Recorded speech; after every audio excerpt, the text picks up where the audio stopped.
warahmatullahi wabarakatuh. Alhamdulillah, terus kita memuji Allah subhanahu wa ta'ala, Zat yang maha kuat, maha perkasa, maha bijaksana dan maha adil. Dialah yang paling layak untuk disembah, dipatuhi, ditunduki, dicintai dan juga ditakuti. Karena dia memang yang telah menciptakan semua yang di langit, semua yang di bumi dan semua yang di kedalaman lautan. Dan dia yang telah menggantungkan segala nikmat yang diberikan kepada kita dengan kalimat Alhamdulillah. Maka sangat wajar kalau sebagai orang yang beriman sering mengulangi kalimat yang mulia ini. Juga yang kedua, kita panjatkan salam hormat kita, salawat dan taslim kepada manusia terbaik, pilihan sang pencipta sehingga menutup risalah para nabi-nabi dan rasulnya, dan juga pemimpin anak Adam pada hari kiamat, orang yang paling lurus jalur nasabnya, bersih jiwanya, dan juga orang yang paling sempurna secara fisik dan akhlak, Nabi Muhammad SAW, sebagaimana Allah dan malaikatnya telah memberikan salam kepada beliau.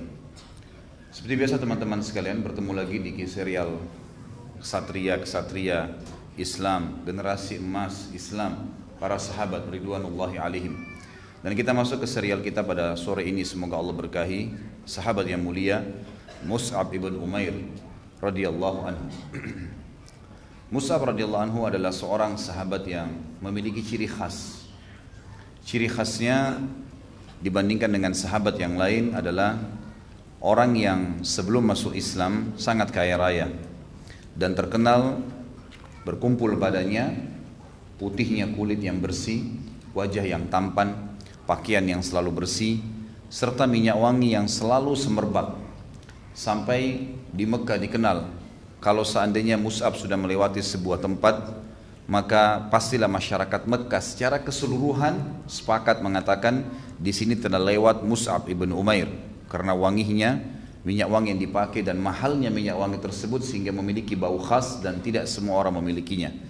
Sampai Al-Bara' bin Azib radhiyallahu anhu, sahabat Nabi yang lain, pada saat di Mekah dia melihat Mus'ab pertama kali, dia mengatakan, saya pada saat melihat Mus'ab seperti melihat salah satu dari laki-laki ahli surga yang seperti digambarkan oleh Nabi SAW, dari pakaian yang rapi, tampan, bersih, dan segala kelebihan ada padanya. Figur Mus'ab radhiyallahu anhu adalah seseorang yang pantas untuk dijadikan sebagai rujukan dan juga suri tauladan, diidolakan, karena banyak sekali pelajaran yang akan kita ambil dari tokoh kita ini. Pada kali ini saya akan coba membalik metode yang saya gunakan. Biasanya metodenya ad-durus wal ibar, pelajaran-pelajaran dulu yang saya ambil dari kisah tokoh kita. Tetapi kali ini saya akan balik, saya akan masuk ke masalah pribadi Mus'ab radhiyallahu anhu, kemudian baru kita ngambil pelajaran dan juga ibrahnya. Mus'ab radhiyallahu anhu bernama Mus'ab bin Umair bin Hashim bin Abdul Manaf bin Abduddar bin Qusay bin Kilab bin Murrah al-Qurashi Abu Abdillah. Beliau tentu ayahnya bernama Umair bin Hashim, salah satu kepala suku yang terkenal di Mekah dan juga orang kaya raya, memiliki wibawa. Dan ibunya bernama Khunas binti Malik. Ada tradisi orang-orang jahiliyah dulu teman-teman sekalian, kalau ada wanita lahir dari jalur nasab yang kuat di pandangan mereka, misal ayah ibunya adalah orang-orang yang terkenal, sama jajaran jalur nasabnya, keadaan ekonominya, kepintaran dan kecerdasannya, kelebihan fisiknya, maka anak yang lahir itu nanti, kalaupun perempuan, dia punya kedudukan khusus. Kapan dia menikah dengan level laki-laki yang di mata mereka pada saat itu lebih di bawah sedikit saja dari keadaan ekonominya atau fisiknya atau kecerdasan atau jalur nasabnya, maka perceraian ada di tangan si wanita. Dia yang menentukan segala sesuatu di rumahnya, dan ini tentu pemahaman yang salah dalam agama Islam. Tapi ini masa jahiliyah dulu. Ibu Mus'ab radhiyallahu anhu adalah salah satu wanita yang seperti ini. Wanita ini memiliki kedudukan yang sangat luar biasa, sampai dia termasuk wanita yang bisa menceraikan suaminya. Sehingga memang karena kekayaannya, kecantikannya, jalur nasabnya yang luar biasa dan kecerdasannya, maka karena kayahnya dia selalu menghiasi Mus'ab yang kebetulan waktu itu adalah anak pertamanya. Dan Mus'ab punya adik laki-laki lain yang bernama Abdul Aziz, nanti akan ada kisah yang kita akan sampaikan. Tapi yang jelas dia selalu menghiasi Mus'ab dengan pakaian yang terbaik dan selalu menggunakan baju yang terbuat dari kain kutun dari Yaman, dan ini terkenal sangat mahal. Minyak wangi yang dipakai dari negeri Syam, Dan ini juga terkenal pada saat itu minyak wangi yang paling mahal. Ya mungkin kalau kita beberapa negara sekarang yang terkenal dengan minyak wangi yang mahal, mungkin seperti itulah. Tapi yang jelas didatangkan ke Mekah. Kemudian sepatu yang dipakai dan segala macam yang berhubungan dengannya, termasuk rambut yang sangat lurus berwarna hitam dan sangat indah disisir rapi ke belakang, sampai menerpa pundak Mus'ab radhiyallahu anhu dengan ketampanannya, dan saking tampannya sampai di perang Uhud nanti Ibnu Qami'ah ini yang telah memukul Nabi Muhammad SAW di perang Uhud, sebagaimana akan saya jelaskan kembali review kisahnya, walaupun sudah pernah kita sampaikan. Dialah nanti yang akan membunuh Mus'ab di perang Uhud, dan dia mengira Mus'ab adalah Nabi Muhammad SAW karena miripnya. Dan kita sudah tahu bahwasanya para ulama sepakat mengatakan kalau Yusuf alaihissalam diberikan sepertiga kegagahan dunia, maka Muhammad SAW diberikan seluruh kegagahan dunia. Jadi tidak ada apa-apanya Nabi Yusuf AS dibandingkan Nabi Muhammad AS. Tapi beliau selalu bertawadhu. Mus'ab ini orang yang sangat mirip dengan Nabi SAW. Ya, jadi manusia biasa yang bukan Nabi, tetapi memang dia memiliki kelebihan yang luar biasa. Dia lebih muda dari Nabi SAW 14 tahun. Karena Nabi SAW lahir tahun 571 Masehi dan Mus'ab lahir tahun 585 Masehi.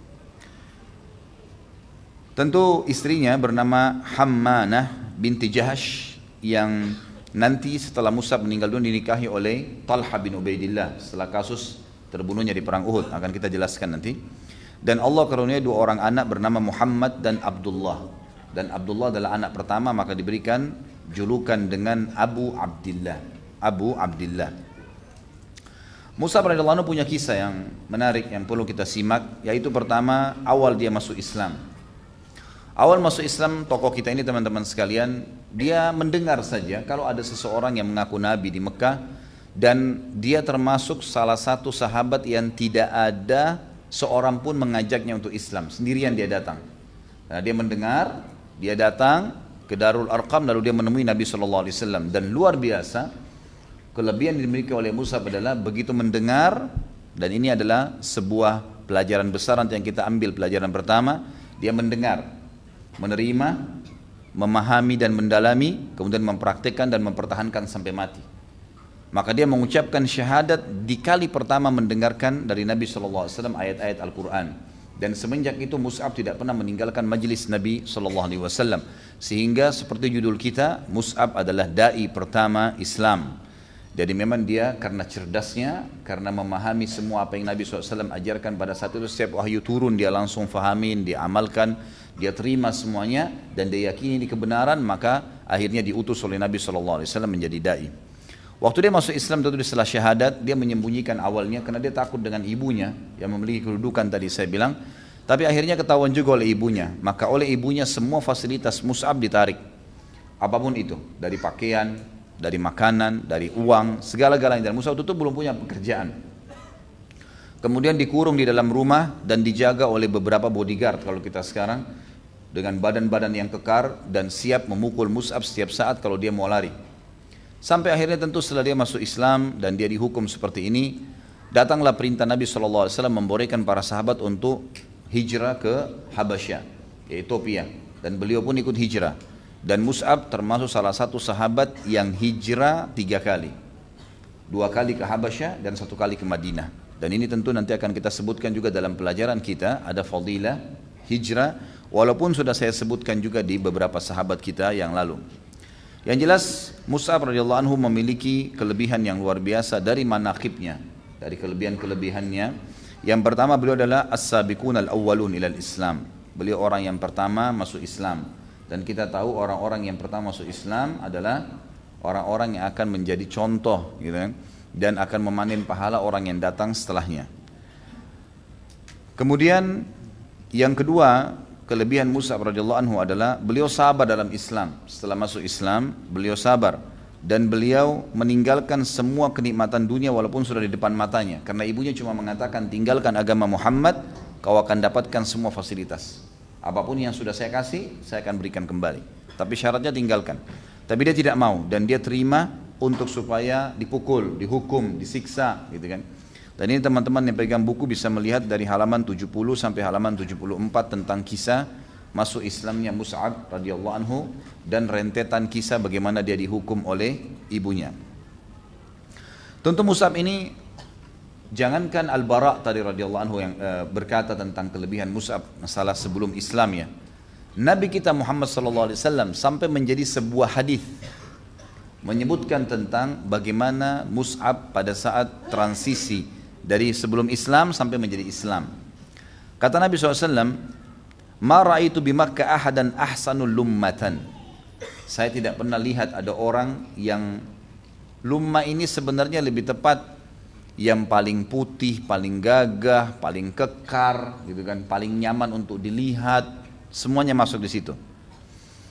Kemudian dikatakan Nabi SAW, "Wala arakku hullatan," dan juga yang bajunya paling bagus, setiap orang lihat, ya, rapi, neces dan seterusnya.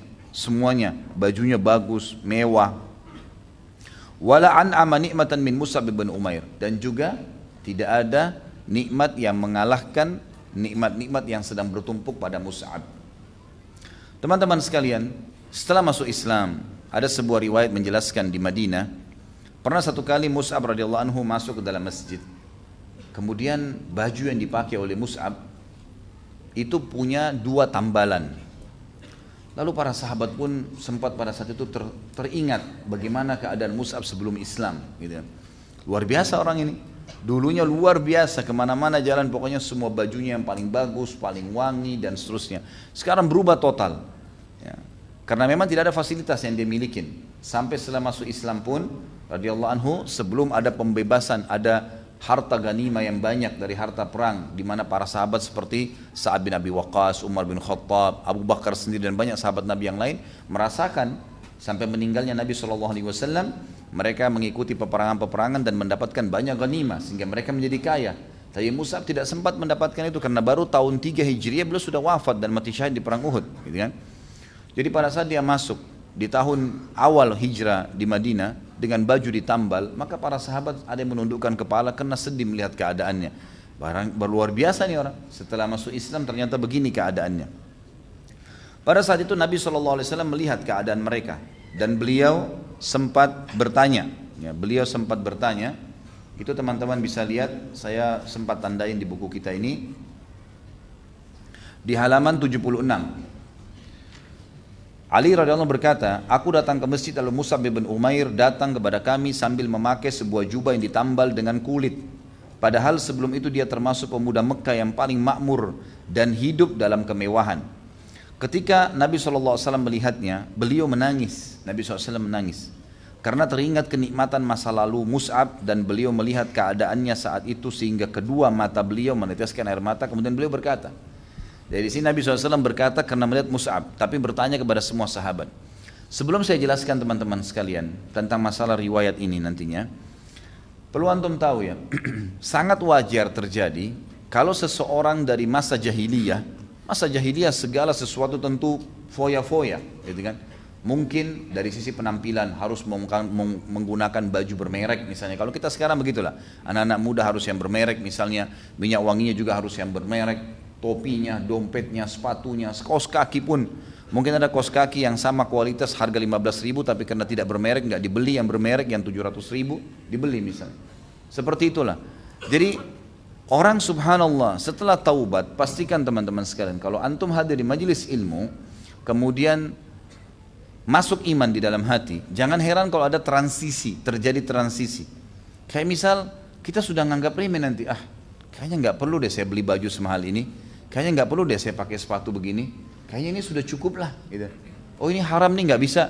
Itu akan terjadi tuh masa transisi itu, gitu kan. Itu sesuatu yang sangat wajar. Dan jangan sampai seseorang setelah dia hijrah, dia pindah, kemudian dia menganggap oh dulu saya lebih enak. Itu pemahaman yang salah teman-teman sekalian. Tentu setelah antum hijrah pun jangan kotor, jangan kelihatan kumuh, tidak. Bukan itu yang dimaksud ya.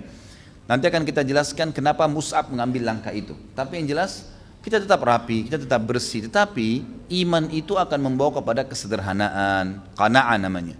Ya, bisa menerima keadaan. Ada mobil, naik mobil, nggak ada naik angkot, biasa aja, gitu kan. Saya tahu ada seorang ikhwah yang subhanallah dulu saya tahu betul bagaimana kehidupannya, miliarder. yang luar biasa, masih muda, sudah punya banyak usaha. Setelah dia mengikuti pemahaman pengajian dan rutin mengikuti pengajian, mungkin selain saya juga ada, tapi dia rutin mengikuti pengajian saya memang. Saya tahu betul secara pribadi, subhanallah, sampai semua kendaraannya sekarang dijual karena memang dia harus membayar utang-utang riba ada di bank, dan sekarang dia sewa mobil yang sangat tua gitu. Saya baru ketemu aja kemarin di salah satu kota di Indonesia, tidak usah saya sebutkan. Kemudian saya ketemu, lalu saya heran melihat dia dengan perubahan yang luar biasa, dari pakaian yang sederhana tapi tetap bersih dan rapi gitu kan. Penampilan yang dulunya tidak pernah pelihara jenggot, sekarang sudah berjenggot. Dengan penampilan mobil yang dia sewa, dulunya pakai mobil Alphard, setiap datang kalau temuin saya, tiba-tiba berubah sekarang sewa mobil. Saya tanya, di mana mobilnya, akh? Dia bilang, sudah saya jual semua, Ustaz. Kenapa? Ya karena saya melihat riba, walaupun saya pakai mobil bagus, tapi itu utang semuanya. Dan akhirnya menjadi masalah buat saya. Bahkan setelah saya jual semua, ada mungkin 4-5 mobil, semua masih belum bisa nutupin. Tapi ucapan lisannya, alhamdulillah Ustaz, ada ketenangan jiwa yang tidak pernah saya rasakan dulu. Dulu cuma selalu bawaannya sombong, bangga-banggaan, selalu yang dibicarakan sama teman-teman tuh materi-materi saja. Mobil ini keluar tahun baru nih, model ini yang baru keluar, terus bersaing, dijual lagi mobil tersebut, ganti lagi dengan mobil yang sama hanya karena beda tahunnya. Pakaian diikutin perkembangannya, segala macam lah hal yang berhubungan dengan duniawi. Ternyata ini teman-teman sekalian bukan terjadi sekarang, waktu kita saja. Di zaman Nabi SAW terjadi. Dan renungi apa yang Nabi SAW katakan kepada para sahabatnya tentang masa transisi ini setelah melihat Mus'ab. Kata beliau, antumul yawma khairun am idha gudhiya ahadikum bijafnatin min khubsin walaham. Qulna nahnu yawmaidin khairun nukfal mu'na wa natafarragu lil ibadah. Faqal bal antumul yawma khairum minkum yawmaidin. Kata Nabi SAW, saya mau tanya kalian, apakah hari ini keadaan kalian sekarang setelah masuk Islam dalam kesederhanaan, semua dirasa cukup aja, nggak usah berlebihan, kemudian tidak terlalu menjadikan dunia sebagai target. Apakah itu lebih baik bagi kalian atau di zaman dulu waktu kalian di masa jahiliyah?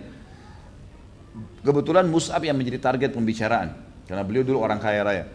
Di zaman dulu di mana dia dihidangkan makanan di depannya di nampan yang terdiri dari roti dan daging. Makna kalimat ini, semua apa yang dia inginkan dilayani, semua kebutuhannya dipenuhi. Di zaman jahiliyah Nabi SAW tahu nih sahabat-sahabat orang yang sangat mampu semua, kepala suku. Mereka mustahil duduk satu tempat majlis bersama orang-orang yang dianggap lebih rendah nasabnya, gitu kan? Mustahil Abu Sufyan duduk dengan Bilal, mustahil Khalid bin Walid duduk dengan Khabbab bin Arad dan seterusnya radhiyallahu anhum ajma'in. Tetapi setelah Islam mereka duduk sama-sama, pakaiannya sama, mereka makan satu piring, minumnya segelas bersama. Perubahan total gitu kan. Maka kata sahabat, ya Rasulullah, tentu menurut kami hari yang dulu lebih baik. Hari yang dulu lebih baik. Dari sisi kenikmatan kami lebih baik. Kami mendapatkan kecukupan hidup sehingga kami bisa konsentrasi ibadah. Maksudnya kalaupun kami dalam keadaan tetap sama dulu, kemudian kami kalau mau ibadah jahiliyah maksudnya ya, kalau kami mau berbuat apapun yang dulu diperintahkan, yang walaupun salah, saya bisa lebih tenang, kami bisa lebih tenang. Jawaban Nabi SAW, dan ini jelas, yang ini kita ambil pelajaran, tidak. Justru kalian pada hari ini lebih baik daripada kalian pada hari itu. Kalau kita lihat di footnote-nya, ada footnote nomor 4, hadis ini riwayat Tirmidzi, dan juga disebutkan oleh beliau di nomor hadis 2476 dalam kitab Sifatul Qiyamah. Beliau mengatakan hadis ini hasan gharib, dan tercantum dalam Sunan Tirmidzi redaksinya seperti yang di bawah ini. Saya langsung bacakan saja bahasa Indonesianya. Bagaimana dengan kalian jika salah seorang dari kalian pergi di pagi hari dengan satu pakaian dan pergi di sore hari dengan pakaian yang lain, diletakkan nampan makanan di hadapannya, lalu nampan yang lain diangkat, dan kalian menutupi rumah kalian dengan kain sebagaimana ditutupi Ka'bah. Maksudnya adalah waktu dulu kalian jahiliyah, kalau setiap keluar pagi pakai baju lain, siang bajunya lain, sore bajunya lain, gonta-ganti baju, dan malu kalau pakai baju yang sama misalnya. Zaman dulu. Kemudian kalian selalu diletakkan makanan di hadapan kalian, gonta-ganti nampannya. Kalau yang piring yang dipakai makan pagi lain, makan siang lain, makan malam lain, dibeda-bedain warnanya, karena memang ini maksudnya kelebihan materi yang dimiliki.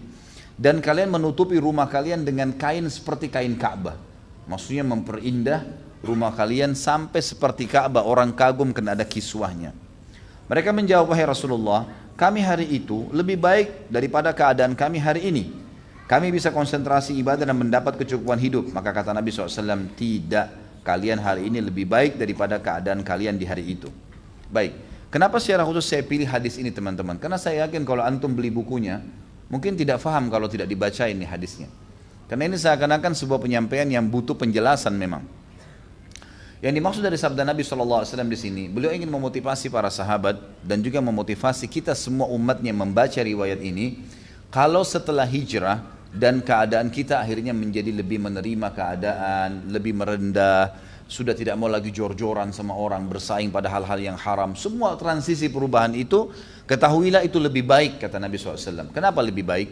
Karena kita akan mendapatkan, kita tidak akan mengejar dunia, dan kita akan mengejar yang dikenal dengan akhirat. Dan ini bentuk kasih sayang Allah kepada orang-orang yang beriman. Mereka tidak akan berlebihan. Seperti pernah saya jelaskan kasus teman-teman sekalian, kasih sayang Allah ini sangat luas, sampai kepada seorang pencuri pun, kalau seandainya dia dikeroyokin oleh massa, kedapatan dan dikeroyokin oleh massa, sehingga akhirnya dia berhenti untuk mencuri, atau mungkin babak belur, tetap kata ulama ini adalah bentuk kasih sayang Allah. Karena Allah tahu, kalau dibiarkan, dia tidak dikeroyokin, Allah tidak bongkar pencuriannya, maka dia akan mencuri lebih banyak dan akhirnya masuk ke neraka. Dan neraka dia akan menyesal. Karena Allah sayang diberhentiin tuh, gitu kan. Sama halnya kasus tadi. Kalau Allah biarkan kita dan tidak memberikan kita hidayah dalam keadaan-keadaan foya-foya, hal-hal yang berlebihan tadi, maka akan membuat kita lalai. Dan sampai kapan nih kita lalai? Akhirnya penyesalan yang terjadi. Padahal sebenarnya dengan cobaan atau transisi perubahan ini, maka kita akan jauh lebih dekat dengan Allah Subhanahu wa taala. Itu yang dimaksud. Kemudian selanjutnya teman-teman sekalian adalah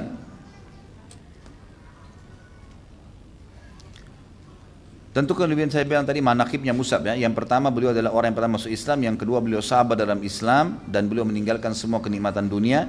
Yang ketiga beliau hijrah untuk agama Islam, untuk agama ini supaya dia bisa beribadah kepada Allah 3 kali. Dan ini juga nanti akan kita jelaskan dalam pelajaran-pelajaran kita, bahwasanya sangat penting seseorang hijrah dari satu tempat ke tempat yang lain kalau dia tidak bisa beribadah di tempat itu. Mau itu satu tempat kos ke tempat kos yang lain, tempat sewa ke tempat sewa yang lain, dari sebuah desa atau kota ke kota yang lain dan seterusnya, atau negara ke negara yang lain. Kemudian Mus'ab bin Umair yang keempat adalah setelah dia hijrah 3 kali, beliau memposisikan diri menjadi orang yang bisa meneruskan dakwah Nabi Muhammad SAW. Ini yang jadi target dakwah Nabi Muhammad SAW. Dan beliau akhirnya fokus menangkap, menghafal dan menulis semua apa yang disampaikan oleh Nabi SAW. Dan ini banyak orang yang tidak tahu kalau Mus'ab ternyata radhiyallahu anhu sudah menulis perkataan-perkataan Nabi SAW dulunya, tapi untuk pribadi di Mekah, sehingga beliau memahami benar apa yang disampaikan oleh Nabi SAW dan tertanam benar dalam hati Mus'ab radhiyallahu anhu, sehingga Nabi SAW mengutusnya menjadi da'i, dan akhirnya dialah orang yang telah mendapatkan pahala seluruh penduduk Madinah.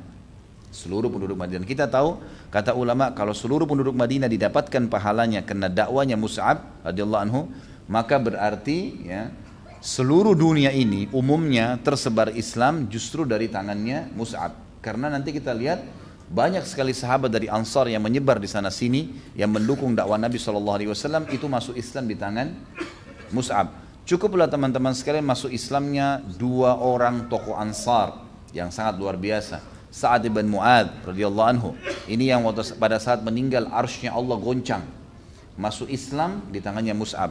Dan juga Usaid bin Khudair radhiyallahu anhu, yang mana sahabat ini kalau membaca Al-Quran, setiap baca Quran malaikat selalu datang mendengarkan bacaannya. 2 orang ini tokoh suku Ansar di Madinah yang masuk Islam di tangan Mus'ab, dan akhirnya seluruh sukunya masuk Islam. Dalam 1 hari saja setelah didakwahin maka akan masuk Islam semuanya. Tentu kisah tentang masuk Islamnya 2 tokoh ini ada di halaman 77 sampai 82. Saya sampaikan. Mus'ab radhiyallahu anhu waktu datang awalnya kisahnya adalah Datanglah beberapa orang dari Ansar, diantaranya namanya As'ad ibn Zurarah radhiyallahu anhu, menemui Nabi SAW di Mekah di musim haji, dan akhirnya tertarik untuk Islam dan masuk Islam. Setelah masuk Islam, beliau berkata, ya Rasulullah, di kaum saya ada potensi untuk bisa menerima Islam, tapi saya tidak bisa sampaikan. Kirimlah kepadaku atau bersamaku seorang dai yang bisa membantu untuk menyebarkan ajaran agama Anda ini.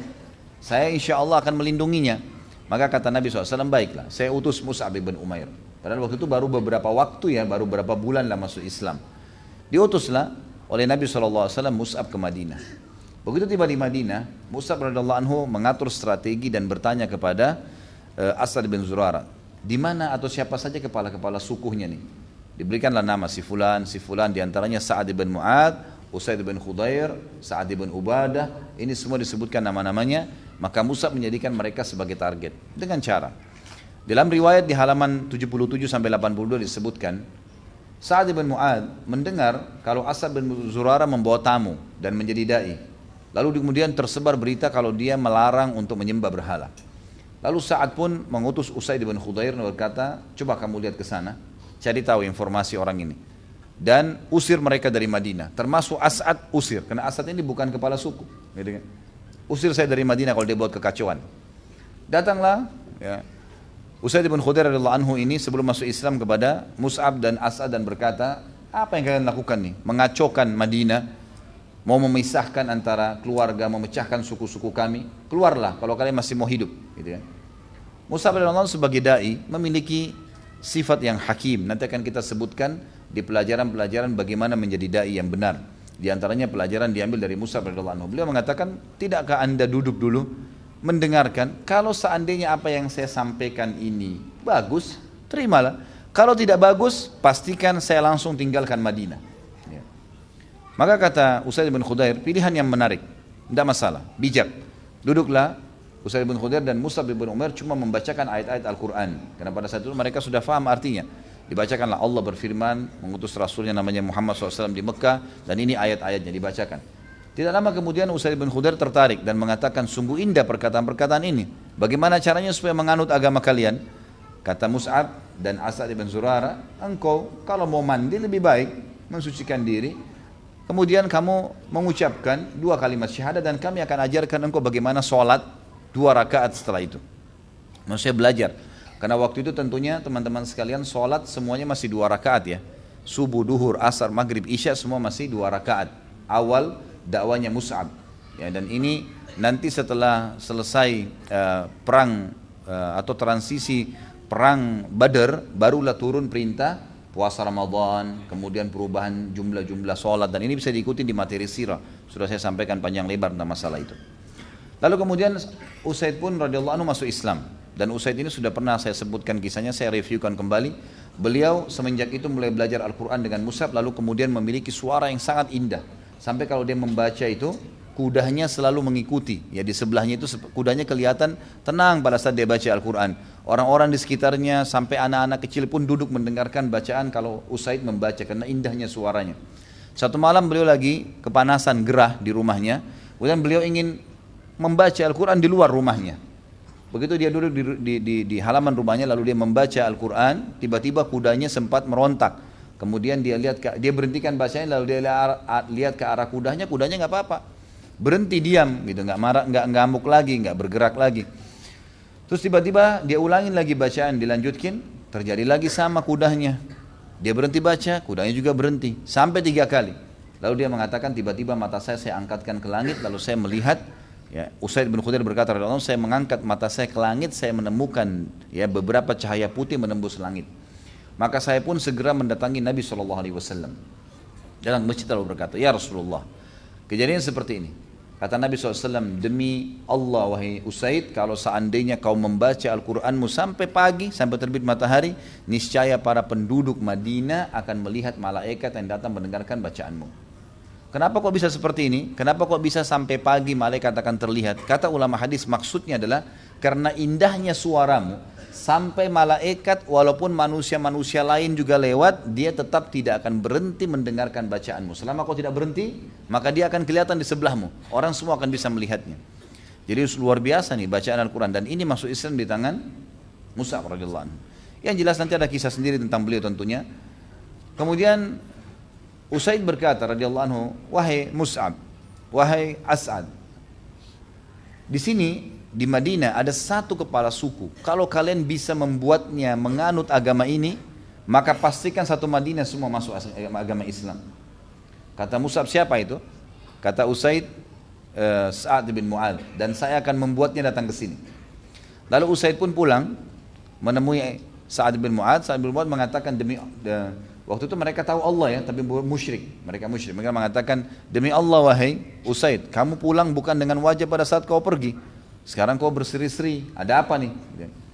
Lalu kata Usaid, sesungguhnya suku-suku Arab yang ada di Madinah akan mengganggu sepupumu.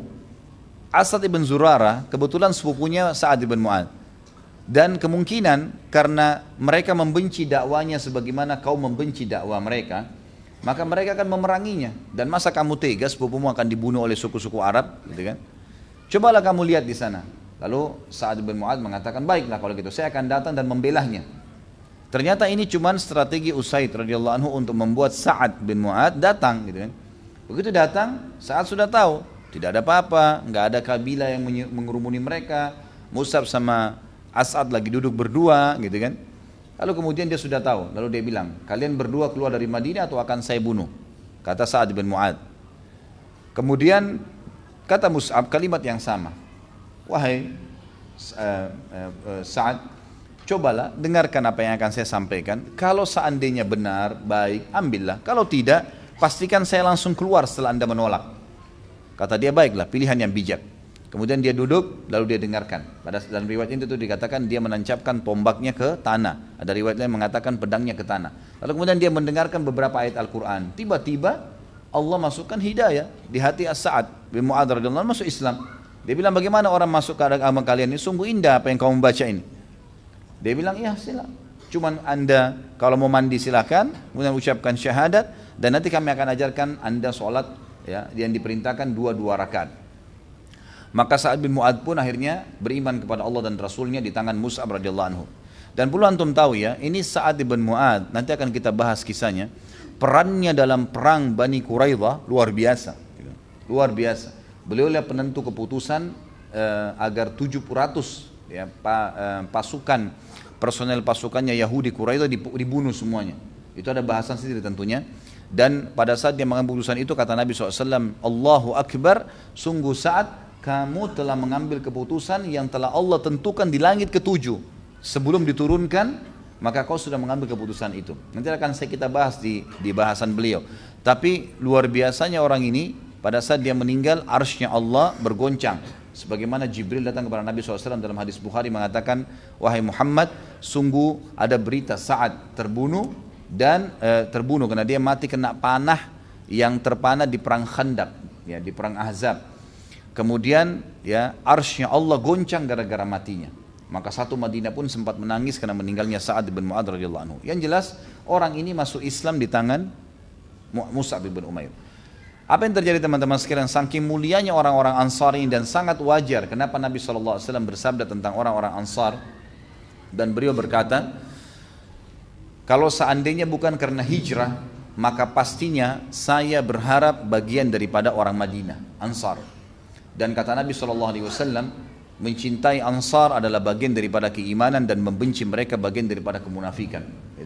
Memang orang-orang Ansar luar biasa, mereka menerima kebenaran dengan sangat cepat. Beda dengan masyarakat Mekah yang tadinya simpang siur, dan bahkan mereka memerangi Nabi SAW. Bahkan 13 tahun dakwah Nabi SAW di Mekah tidak masuk Islam kecuali 70 orang saja. Sementara di Madinah baru beberapa hari saja Mus'ab, seluruh Madinah dipastikan masuk Islam pada saat itu. Sa'ad bin Mu'adz radhiyallahu pulang ke kaumnya sambil berkata, ngumpulin semua sukunya di Madinah, semuanya kumpul. Kalau kita mungkin kayak di Jakarta Betawi, semua orang Betawi dikumpulin dengan kepala suku Betawi misalnya. Dikumpulin, lalu dia mengatakan, bagaimana kedudukan aku di sisi kalian? Maka orang-orang ya, Madinah mengatakan, anda adalah pimpinan kami, anda kepala suku kami, anda adalah orang yang paling cerdas di antara kami, orang yang paling kaya, orang yang paling dipuji semuanya. Kata Sa'ad radhiyallahu anhu, kalau begitu kedudukan saya di mata kalian, pastikanlah wajah saya haramkan dengan wajah kalian sampai kalian beriman kepada Allah dan Rasulnya. Maka tiba-tiba pada saat itu belum tiba sore kecuali semuanya sudah syahadat.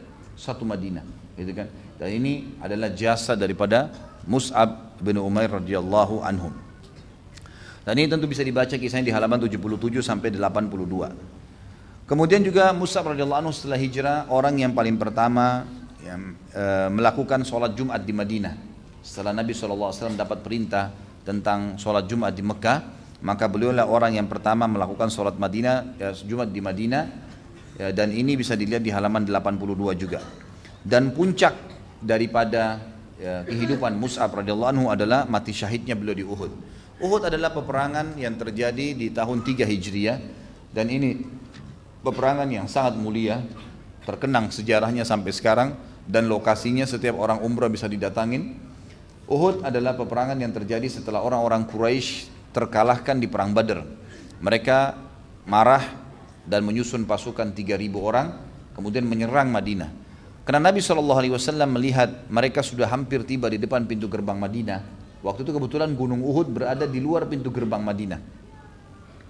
Maka Nabi SAW memanuver pasukan dan mengumpulkan sahabat yang waktu itu terkumpul sekitar 1.000 orang, tapi 300 orang dari orang-orang munafikin. Lalu orang munafik ini dipimpin oleh Abdullah bin Abi Salul keluar dari pasukan untuk membuat pasukan muslimin goyah. Tinggal 700 orang, kemudian Nabi SAW manuver dari belakang pintu tembok, kemudian memasuki kebun-kebun kurma, dan akhirnya mendatangi lokasi Uhud. Kalau kita ibaratkan misalnya tempat tisu ini adalah sebagai gunung Uhud, maka di depan gunung Uhud itu ada kebun-kebun kurma. Dan Nabi SAW di sini, di tempat saya, posisi saya adalah benteng Madinah. Dan yang mungkin tulisan nama ini adalah pasukan orang-orang kafir Quraisy sudah menghadap ke Madinah dan sudah akan menyerang pintu gerbang Madinah, gitu kan? Nabi SAW memanuver pasukannya dari di belakang Uhud sampai di kebun-kebun kurma, kemudian akhirnya tiba-tiba berada di sebelah, di sisi timurnya pasukan Quraisy. Maka Quraisy pun akhirnya tidak jadi menyerang Madinah dan mereka membalik ya pasukan mereka untuk menghadapan dengan Nabi SAW. Di sekitar Uhud ada bukit kecil namanya Jabal Rumat, gunung yang kecil yang memang ditaruh oleh Nabi SAW 50 pemanahnya dan dipimpin oleh Abdullah bin Jubair radhiyallahu anhu. Nabi SAW dipesan jangan turun dari gunung ini sampai ada instruksi dari saya, menang atau kalah. Ringkas cerita, mereka melakukanlah perintah Nabi SAW, dan pada saat itu nanti akan kita jelaskan di perannya Hamzah radhiyallahu anhu dalam perang Uhud. Beliau bersama dengan Ali bin Abi Thalib dan Zubair bin Awam radhiyallahu anhu majma'in sepakat untuk menjatuhkan benderanya orang-orang Quraisy, karena pasukan muslimin 700 orang, 50 di atas bukit pemanah, 650 di kancah peperangan. Pasukan Quraisy 3.000, 2.800 di kancah peperangan, 200 ada di sebuah lembah dipimpin oleh Khalid bin Walid untuk memantau peperangan dari jauh. Jadi 2.800 bertemu dengan 650 nggak berimbang. Strategi yang terbaik adalah Hamzah radhiyallahu anhu meminta izin kepada Nabi SAW untuk menyerang pemegang bendera Quraisy. Maka Nabi SAW izinkan. Pergilah 3 orang ini, kemudian mereka menyerang. Sampai akhirnya berhasil menemukan pemegang bendera dan dibunuh. Dan terus Hamzah radhiyallahu anhu membunuh sampai 11 orang.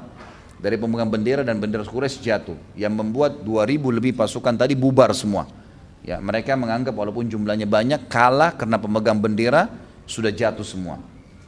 Ringkas cerita, waktu semuanya bubar 2.800 pasukan Quraisy berlarian sampai para sahabat menggambarkan kami melihat kancah peperangan kosong dan kendi-kendi harta-harta mereka semua bergeletakan di padang pasir serta perempuan-perempuan mereka menaiki bukit-bukit karena mereka biasanya perempuan tidak ditinggal dalam kancah peperangan walaupun kalah. Tapi ini saking kocar kacirnya sampai mereka membiarkan wanita mereka melarikan diri sendiri ke atas gunung-gunung. Lalu kemudian dari 50 pemanah ini ada 43 yang turun. Sudah diingatkan oleh Abdullah bin Jubair radhiyallahu anhu, jangan turun. Rasulullah SAW wasiatkan. Enggak, tetap turun. Turunlah mereka. Pada saat mereka turun, kemudian terjadilah 200 pasukan orang-orang Quraisy yang dipimpin Khalid bin Walid berada di sebuah lembah, memanuver ya keadaan. Mereka naik ke atas bukit, membunuh 7 orang yang tersisa, lalu menyerang dari belakang. Sisa pasukan muslimin yang 650 yang menyerang, yang mengejar pasukan Quraisy yang 2000 lebih, dikejar oleh Khalid bin Walid dari belakang dan mendirikan kembali bendera. Sehingga pasukan di tengah-tengah yang 650 ini terhimpit. Dari belakang diserang dengan 200, dari depan 2000 lebih itu kembali menyerang karena melihat bendera berdiri lagi. Ringkas cerita, banyaklah terjadi korban-korban di situ. Pada saat itu terjadi korban-korban yang sangat banyak karena dari 700 orang, 70 orang mati syahid. 70 orang mati syahid, di antaranya adalah Mus'ab radhiyallahu anhu. Beliau mati syahid di sini. 70 orang mati syahid, dan sebab mati syahidnya adalah karena kasus tadi. Adanya 43 pemanah yang turun dan tidak mau mengikuti perintah Nabi SAW. Tentu ini pelanggaran dengan hikmah Allah Subhanahu Wa Taala. Ringkas cerita teman-teman sekalian, beradalah pasukan di tengah-tengah, pasukan muslimin di tengah-tengah, dan mereka terhimpit. Bahkan sampai saking kacaunya, ada pasukan muslim yang sempat membunuh muslim yang lain. Karena sudah kacau balau, sulit membedakan, terserang dari belakang, terserang dari depan. Dan dari 630 pasukan yang tersisa, ya, 70 orang mati syahid, itu semuanya luka. Dan yang minimal ya, di antara mereka yang punya luka itu 7 luka sabetan pedang di tubuhnya, gitu kan. Ini luar biasa, gitu kan, sakit luar biasa gitu. Kemudian terjadilah teman-teman sekalian pada saat itu luka-luka yang parah sampai Nabi SAW terdesak ke Gunung Uhud, dan Mus'ab bin Umair pada saat itu tetap memegang bendera. Datanglah Ibnu Qami'ah.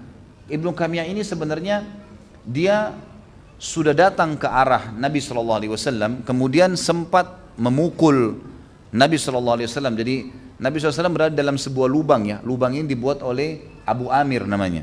Abu Amir al-Fasiq ini, dia memang dulu mau menjadi raja di Madinah, tapi karena datang Islam, orang-orang menolak dia menjadi raja karena dianggap dia tidak mau masuk Islam.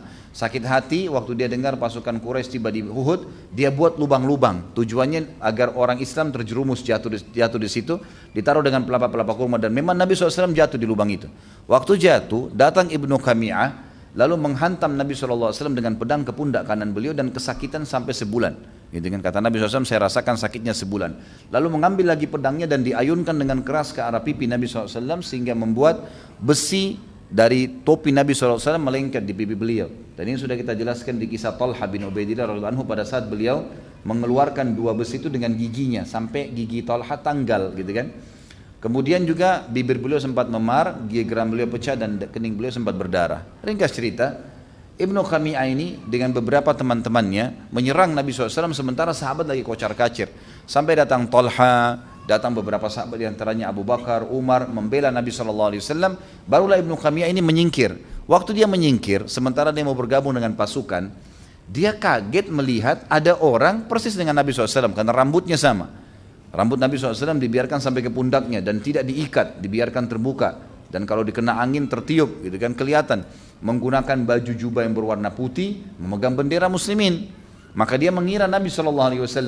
Lalu kemudian dari belakang dia menyabet tangan Mus'ab radhiyallahu anhu yang kanan, sehingga bendera tadi jatuh, hampir jatuh. Tapi Mus'ab radhiyallahu anhu sempat menangkap dengan tangan kirinya. Cuman karena darah mengucur dan kesakitan, maka Ibnu Qami'ah kembali lagi memotong tangan kiri Mus'ab radhiyallahu anhu, dan akhirnya bendera tersebut hampir jatuh, dan oleh Mus'ab dipegang dengan sisa tangannya radhiyallahu anhu. Kemudian datang Ibnu Qami'ah dan menusuk dadanya sehingga Mus'ab mati syahid. Mus'ab radhiyallahu anhu mati syahid.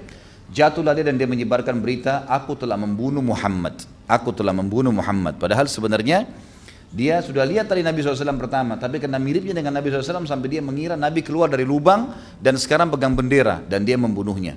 Maka Abu Sufyan sempat pada saat itu mengatakan, sungguh ya, aku lebih percaya kepada Umar daripada Ibnu Qami'ah. Pada saat pasukan muslimin sudah luka semua, maka Abu Sufyan datang ke dekat Gunung Uhud lalu berkata, apakah ada Muhammad? Diam mereka. Apakah ada Abu Bakar? Mereka diam. Apakah ada Umar? Mereka diam. Lalu Nabi SAW mengatakan, jawablah. Maka berkata Umar, mereka semua masih hidup. Maka pada saat didengar suara Umar, kata Abu Sufyan, demi Allah, kau Umar lebih saya percaya daripada Ibnu Qami'ah, pasti Muhammad masih hidup. Tapi ringkas cerita teman-teman sekalian, terbunuhlah tokoh kita Mus'ab bin Umair dalam perang Uhud ini, dan akhirnya mati syahid. Ini kurang lebih kisah tentang Mus'ab radhiyallahu anhu, dan kita masuk sekarang ke masalah ad-durus wal ibar, pelajaran-pelajaran yang kita bisa ambil daripada kisah tokoh kita ini. Yang pertama teman-teman sekalian adalah tidak menunda hidayah yang sudah ada di depan mata. Dan ini sudah menjadi tradisi umumnya sahabat. Mereka kalau lihat kebenaran langsung diikutin. Kayak antum misalnya dengar di pengajian nih, oh ada informasi yang positif tentang apa yang bisa membuat kok saya rasanya lebih mau berubah mau beribadah, mau meninggalkan dosa, maka itu segera dirangkul, itu tanda hidayah.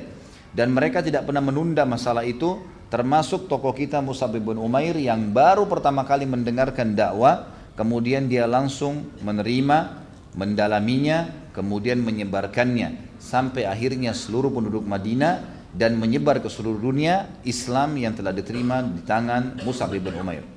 Yang kedua teman-teman sekalian, adanya, dan ini yang saya ingin titik beratkan, adanya fadilah dan perintah untuk berdakwah dan menjadi da'i. Dan ini kita lihat dari perilaku Nabi SAW pada saat menunjuk Mus'ab radhiyallahu anhu. Dan kita dengarkan sama-sama ayat-ayat Al-Quran yang memerintahkan masalah itu. Yang pertama, surah Al-Ahzab, surah nomor 33 ayat 45 sampai 48. A'udzubillahi minasyaitonirrajim. Al-Ahzab 33 ayat 45 sampai 48. Tentu ini enggak ada di buku antum ya. Ini tambahan. Pelajaran-pelajaran ini adalah tambahan. Semua pelajaran yang kita pelajari dari awal sahabat Abu Bakar sampai sekarang, Mus'ab bin Umair radhiyallahu anhu, ini durus wal ibar tidak ada di dalam buku kita. Tapi saya coba susunkan. Makanya kalau yang mau nulis silahkan ya. Firman Allah, dalil pertama tentang masalah pentingnya dakwah dan juga menjadi dai, surah Al-Ahzab 33 ayat 45 sampai 48. A'udzubillahi minasyaitonirrajim. Ya ayuhan nabiyyu inna arsalnaka syahidan wa mubasysyiran wa nadhira wa da'iyan ila Allah biidzni wa sirajan munira wa basyiril mu'minina bi anna lahum minallahi fadlan kabira wa la tuti'il kafirin wal munafiqin wa da'adzahum wa tawakkal 'ala Allah wa kafa billahi wakila. Artinya, hai Nabi, sesungguhnya kami benar-benar mengutusmu sebagai saksi dan pembawa berita gembira bagi orang-orang yang beriman, juga pembawa peringatan dan ancaman bagi orang-orang yang melanggar. Serta kamu menjadi da'i, orang yang harus menyampaikan agama Allah ini. Da'i di jalan Allah dengan izinnya, dan engkau memiliki cahaya yang sangat terang, Al-Quran, petunjuk, nggak perlu ragu. Tugasmu adalah pada saat berdakwah, dan ini perintah bagi semua da'i.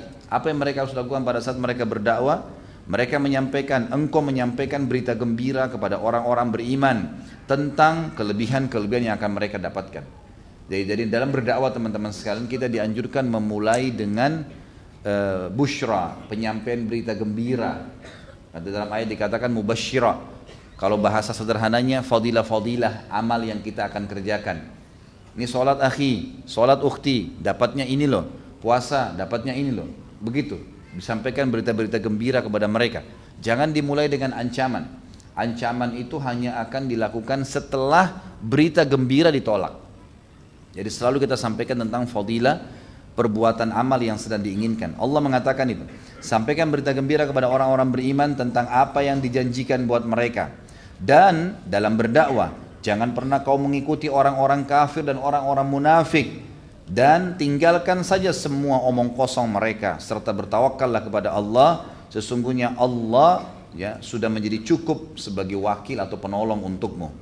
Jadi di sini kalau dalam berdakwah pasti akan banyak orang ngomong tuh, itu garis keras, itu fundamentalis, itu ini, itu teroris, itu segala, nggak usah peduli. Dan tetap aja berdakwah, sampaikan tentang kebenaran yang Allah Subhanahu wa taala telah perintahkan kepada kita. Dalil yang kedua adalah surah An-Nahl, surah nomor 16 ayat 125. A'udzubillahi minasyaitonirrajim. Ud'u ila sabili rabbika bil hikmati wal mau'izatil hasanah wajadilhum billati hiya ahsan. Inna rabbaka huwa a'lamu biman dhalla an sabili wa huwa a'lamu bil muhtadin. Berdakwalah engkau hai Muhammad di jalan Tuhanmu dengan hikmah. Hikmah itu dengan bijaksana. Sebagian ulama mengatakan makna hikmah adalah wad'u syai'in fi mawdi'ihi, meletakkan segala sesuatu pada tempatnya. Jadi kita tahu kapan kita menegur, kapan kita menyapa, kapan kita mengingatkan, kan gitu. Mungkin tidak cocok kalau orang mengingatkan sesuatu, orang baru bangun tidur misalnya, atau orang dalam keadaan emosi yang sangat tinggi, gitu kan. Atau mungkin dia lagi suka-sukanya dengan kemaksiatan yang sedang dia kerjakan, gitu kan. Jadi memang ada peletakan sesuatu pada tempatnya. Kita tahu kapan kita harus berdakwah, gitu. Saya pernah duduk di pesawat dengan satu orang, dan mungkin pada saat dia melihat performan mungkin pada saya, dan saya bisa membaca itu dari bahasa tubuhnya, kayaknya dia agak ganjil duduk di sebelah saya awalnya. Kemudian saya biarkan saja, saya tetap dengan aktivitas saya. Lama-lamanya dia bertanya sendiri, dia mulai bertanya, dan ternyata dia seorang muslim. Mulai dia bertanya tentang hukum-hukum syariat dan saya jawab. Ternyata setelah dia mengetahui bahwasanya jawaban yang dia butuhkan semua terjawab, maka dia merasa nyaman dan tentram. Akhirnya sampai 1 jam, 2 jam kurang lebih perjalanan semuanya itu diisi dengan pertanyaan agama. Jadi kita tetap saja ya berjalan dengan hikmah. Kita tahu kapan kita harus ya, menyampaikan dakwah itu. Lalu dikatakan wal mau'izatil hasanah, dan peringatan-peringatan yang baik, wajadilhum billati hiya ahsan, dan berdebatlah kalau harus berdebat dengan cara yang baik. Inna rabbaka huwa a'lamu biman dhalla an sabili, sesungguhnya Allah tahu siapa yang sesat dari jalannya, wa huwa a'lam bil muhtadin, dan dia tahu siapa yang orang-orang mau mengikuti petunjuk. Jadi di sini ada 3 retorika ya, kita menyampaikan dengan hikmah, kemudian dengan mau'izah hasanah. Hikmah itu memilih waktu dan tempat yang tepat. Kemudian ya, mau'izah hasanah, peringatan-peringatan yang positif, janji-janji Allah yang baik. Peringatkan dengan surga, tentang surga sebelum neraka. Ya, janji-janji yang didapatkan sebelum ancaman-ancaman. Ini semuanya gitu kan. Kemudian juga dalam firman Allah Subhanahu wa taala yang lain, Allah berfirman dalam surah Al-Hajj urutan 22 ayat 67. Kita enggak boleh ragu dengan kebenaran Islam dan kita harus tahu ini syariat yang benar. Sampaikan di jalan Allah. Kata Allah Subhanahu wa taala, likulli ummatin ja'alna mansakan huwa nasiku fala yunazi'annaka fil amr wad'u ila rabbika innaka la'ala hudam mustaqim. Sesungguhnya hai Muhammad, setiap umat kami sudah tentukan syariatnya. Semua sudah punya syariatnya, mereka jalankan. Dan kamu sendiri juga punya syariat. Maka jangan sampai pernah ada yang ya, membantahmu dalam syariat yang sedang kamu bawa ini. Dan dakwahkanlah, sampaikanlah di jalan Tuhanmu, sesungguhnya kamu berada di jalan yang lurus. Dan ini berarti memang kita disuruh menyebarkan agama Islam itu dan tidak boleh ragu dari apa yang telah disampaikan. Kemudian juga ayat surah Al-Qasas, ayat demi ayat memerintahkan kita untuk berdakwah dan meyakini tentang kebenaran agama ini sehingga kita bergegas seperti yang Musa pernah lakukan, berdakwah, menyampaikan, jangan menunda dengan tujuan mendapatkan pahala dari orang-orang. Surah Al-Qasas surah nomor 28 ayatnya 87. A'udzu billahi minasyaitonir rajim. Wala yasuddannaka an ayatillahi ba'da id unzilat ilaik. Wad'u ila rabbika wala takunanna minal musyrikin. Jangan sampai ada yang mengalihkanmu hai Muhammad, dan semua dai juga masuk dalam ayat ini yang mengikuti Nabi SAW. Setelah ayat-ayat itu sampai kepadamu, sudah tahu kebenaran, jangan lagi ada yang mengalihkan. Enggak, itu mungkin maknanya begini. Enggak, sudah jelas perkataan Nabi SAW, penjelasan para sahabat, maka kita dakwakan. Dan kata Nabi SAW, kata Allah SWT, dan dakwahkanlah itu semua di jalan Tuhanmu, dan jangan kamu termasuk orang-orang yang musyrik. Kemudian teman-teman sekalian, ini semua perintah untuk Nabi SAW ya, tapi juga masuk kita sebagai umatnya. Dalil terakhir ayat Al-Quran tentang perintah Allah kepada Nabinya Muhammad SAW adalah surah Asy-Syura, surah nomor 42 ayat 14-15. A'udzu billahi minasyaitonir rajim. Wa ma tafarraqu illa min ba'di ma ja'ahumul ilmu baghyan bainahum. Orang-orang ahli kitab yang sedang kau dakwahi hai Muhammad, Yahudi dan Nasrani, mereka tidak berselisih tentang terima atau enggak ya dakwah yang kau sampaikan ini, kecuali justru setelah ilmu datang kepada mereka. Jelas kok ini benar Islam ya, lanjutan daripada agama yang disampaikan oleh nabi-nabi sebelumnya, Musa dan Isa alaihi wassalatu wassalam. Jelas Al-Quran adalah pelengkap daripada Taurat dan Injil, jelas disebutkan dalam Taurat dan Injil dan seterusnya gitu kan. Itu semua karena hasud di antara mereka. Mereka tidak mau karena hasud saja. Walaula kalimatun sabaqat min rabbika ila ajalin musamman laqudiya bainahum. Kalau bukan karena takdir Allah, memang sudah punya umur nih dunia ini dan manusia-manusia serta makhluk-makhluk tersebut, maka tentu Allah sudah membinasakan mereka. Innal ladina urithul kitaba min ba'dihim lafi syakkim minhu murib. Sesungguhnya orang-orang yang telah mewarisi Alkitab, Taurat dan Injil, mereka sempat ragu dengan apa yang kau bawakan. Falidzalika fad'u, oleh karena itu dakwakanlah, wastaqim, dan berpegang teguh pada agama ini, kama umirta, sebagaimana kau diperintahkan. Wala tattabi' ahwa'ahum, jangan pernah ikuti hawa nafsu mereka. Sudahlah, jangan terlalu keras, sudahlah, nggak apa-apa, toleransi. Apalagi sekarang banyak yang didakwakan, semua agama sama, nggak masalah kok, gitu kan? Sama-sama tujuannya, ini semua tidak benar, harus dibantah. Wa qul amantu bima anzalallahu min kitab Wa umirtu li'adila bainakum. Katakan cuma satu, aku beriman kepada apa yang telah Allah turunkan kepadaku dari Alkitab, Al-Quran. Dan aku diperintahkan untuk berlaku adil di antara kalian. Menyampaikan ini, meluruskan kalau Isa bukan anak Tuhan, gitu kan. Uzair bukan anak Tuhan bagi orang-orang Yahudi juga. Allahu Rabbuna wa Rabbukum. Allah Tuhan kami dan Tuhan kalian. Lalu apa yang harus diperselisihkan? Lana amaluna wa lakum amalukum. Nah, kami juga sudah punya syariat diturunkan dan sebagaimana kalian punya syariat. Cuma ini melengkapkannya. La hujjata bainana wa bainakum. Tidak ada argumentasi yang kalian harus sampaikan di antara kami dan di antara kalian. Allahu yajma'u bainana. Kalau kalian mau menolak, maka Allah pasti akan menyatukan kita di hari kiamat. Wa ilaihil masir. Dan kepadanya lah kita akan atau kalian akan dikembalikan. Umat ini teman-teman sekalian, tadi itu perintah untuk Nabi SAW dan masuk di antaranya kita sebenarnya. Tapi kita juga sebagai umat Islam tidak boleh tinggal diam. Antum hadir di majelis ilmu jangan tinggal diam, harus sebarkan. Apa yang sudah dipelajari disebarkan, asal jelas sumbernya, dalilnya, sebarkan. Karena memang agama ini kebenaran, bukan hanya untuk konsumsi pribadi. Harus disebarkan, sebarkan kepada siapapun. Dan itu perintah Allah jelas. Di dalam Al-Quran, di dalam surah Al-Imran, urutan 3 ayat 104 sampai 105. A'udzu billahi minasyaitonir rajim wal takum minkum ummatun yad'una ilal khairi wa ya'muruna bil ma'ruf wa yanhauna 'anil munkar. Harus ada di antara kalian umat itu sekelompok orang mayoritasnya yang menyuruh kepada kebaikan dan melarang dari kemungkaran, ya. Yang memanggil pada kebaikan, maksudnya agama Islam ini menyuruh kepada kebaikan dan melarang dari kemungkaran. Wa ulaika humul muflihun, dan mereka itulah orang-orang yang beruntung. Makna kalimat ulaika humul muflihun bagi yang berdakwah adalah mereka kalau berteman, kata ulama tafsir, akan langgeng persahabatannya. Kalau berumah tangga akan tentram rumah tangganya. Kalau berusaha maka mereka akan sukses dalam usahanya. Kalau mereka melakukan apa saja aktivitas semuanya diberkahi. Itu makna daripada orang-orang itu mendapatkan keberuntungan. Khusus bagi orang yang berdakwah dijanjikan itu. Wala takunu kalladina tafarraqu wakhtalafu min ba'di ma ja'ahumul bayyinat. Dan jangan pernah kalian ikuti ahli kitab, Yahudi dan Nasrani, yang justru mereka berselisih, berpecah setelah datang kepada mereka penjelasan-penjelasan.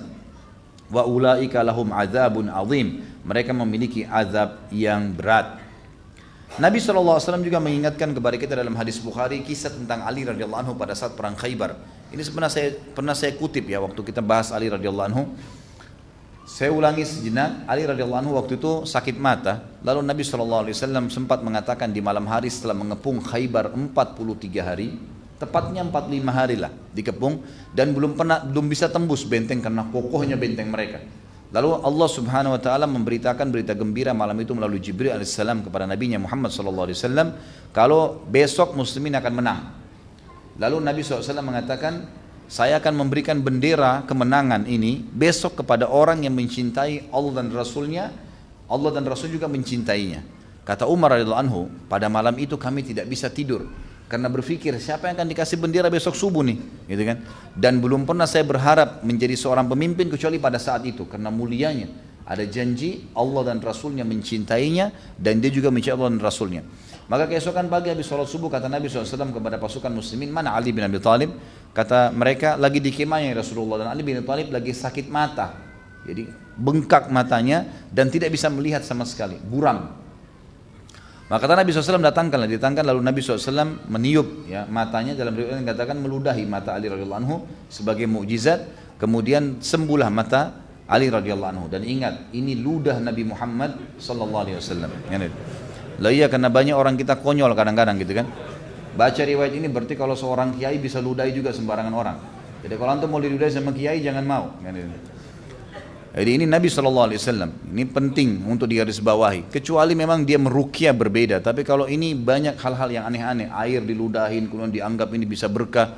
Nah, mudah-mudahan kalau dia sikat gigi, kalau enggak kan jadi masalah. Yang jelas Nabi SAW meludahi mata Ali radhiyallahu anhu, kemudian sembuh. Lalu Nabi SAW memberikan dan berkata kepada Ali wasiatnya, wahai Ali, kau akan membawa bendera ini dan majulah ke benteng mereka dengan tenang. Jangan tunjukkan kepanikan, tenang, jalan, bawa semua pasukan ini maju ke depan. Kemudian tawarkan kepada mereka tetap Islam. Kalau mereka nolak, jizyah, upeti. Kalau mereka nolak, barulah perangi. Dan ketahuilah wahai Ali, Kalau seandainya engkau menjadi penyebab seseorang mendapatkan hidayah, satu orang saja itu lebih baik daripada unta merah ya, atau humurun ni'am disebutkan pada saat itu. Maksudnya adalah harta yang terbaik. Karena selama orang itu melakukan ibadah, maka berarti kita akan dapat pahalanya. Kita akan dapat pahalanya. Tapi saksi bahasan kita adalah perintah Nabi SAW walaupun di kancah jihad berdakwah. Sampaikan dakwah itu dulu. Mereka nolak Islam baru jizyah, kalau mereka nolak baru bayar upeti. Juga hadis yang masyhur dari Nabi SAW, ya, siapa yang menyuruh kepada kebaikan, maka dia akan mendapatkan pahala orang yang mengikutinya tanpa mengurangi pahala pengikutnya sedikit pun, gitu kan. Juga hadis yang masyhur, siapa yang memberikan contoh yang baik dalam Islam, man sanna fil islami sunnatan hasanah, gitu kan, maka dia akan mendapatkan pahala orang-orang yang mengikutinya. Dan ini ada sebabnya hadis disebutkan. Pernah saya sebutkan, kalau antum masih ingat, kalau ada beberapa sahabat Badui datang karena miskinnya sampai mereka tidak punya kain lagi kecuali satu lembar yang dipasang di badannya.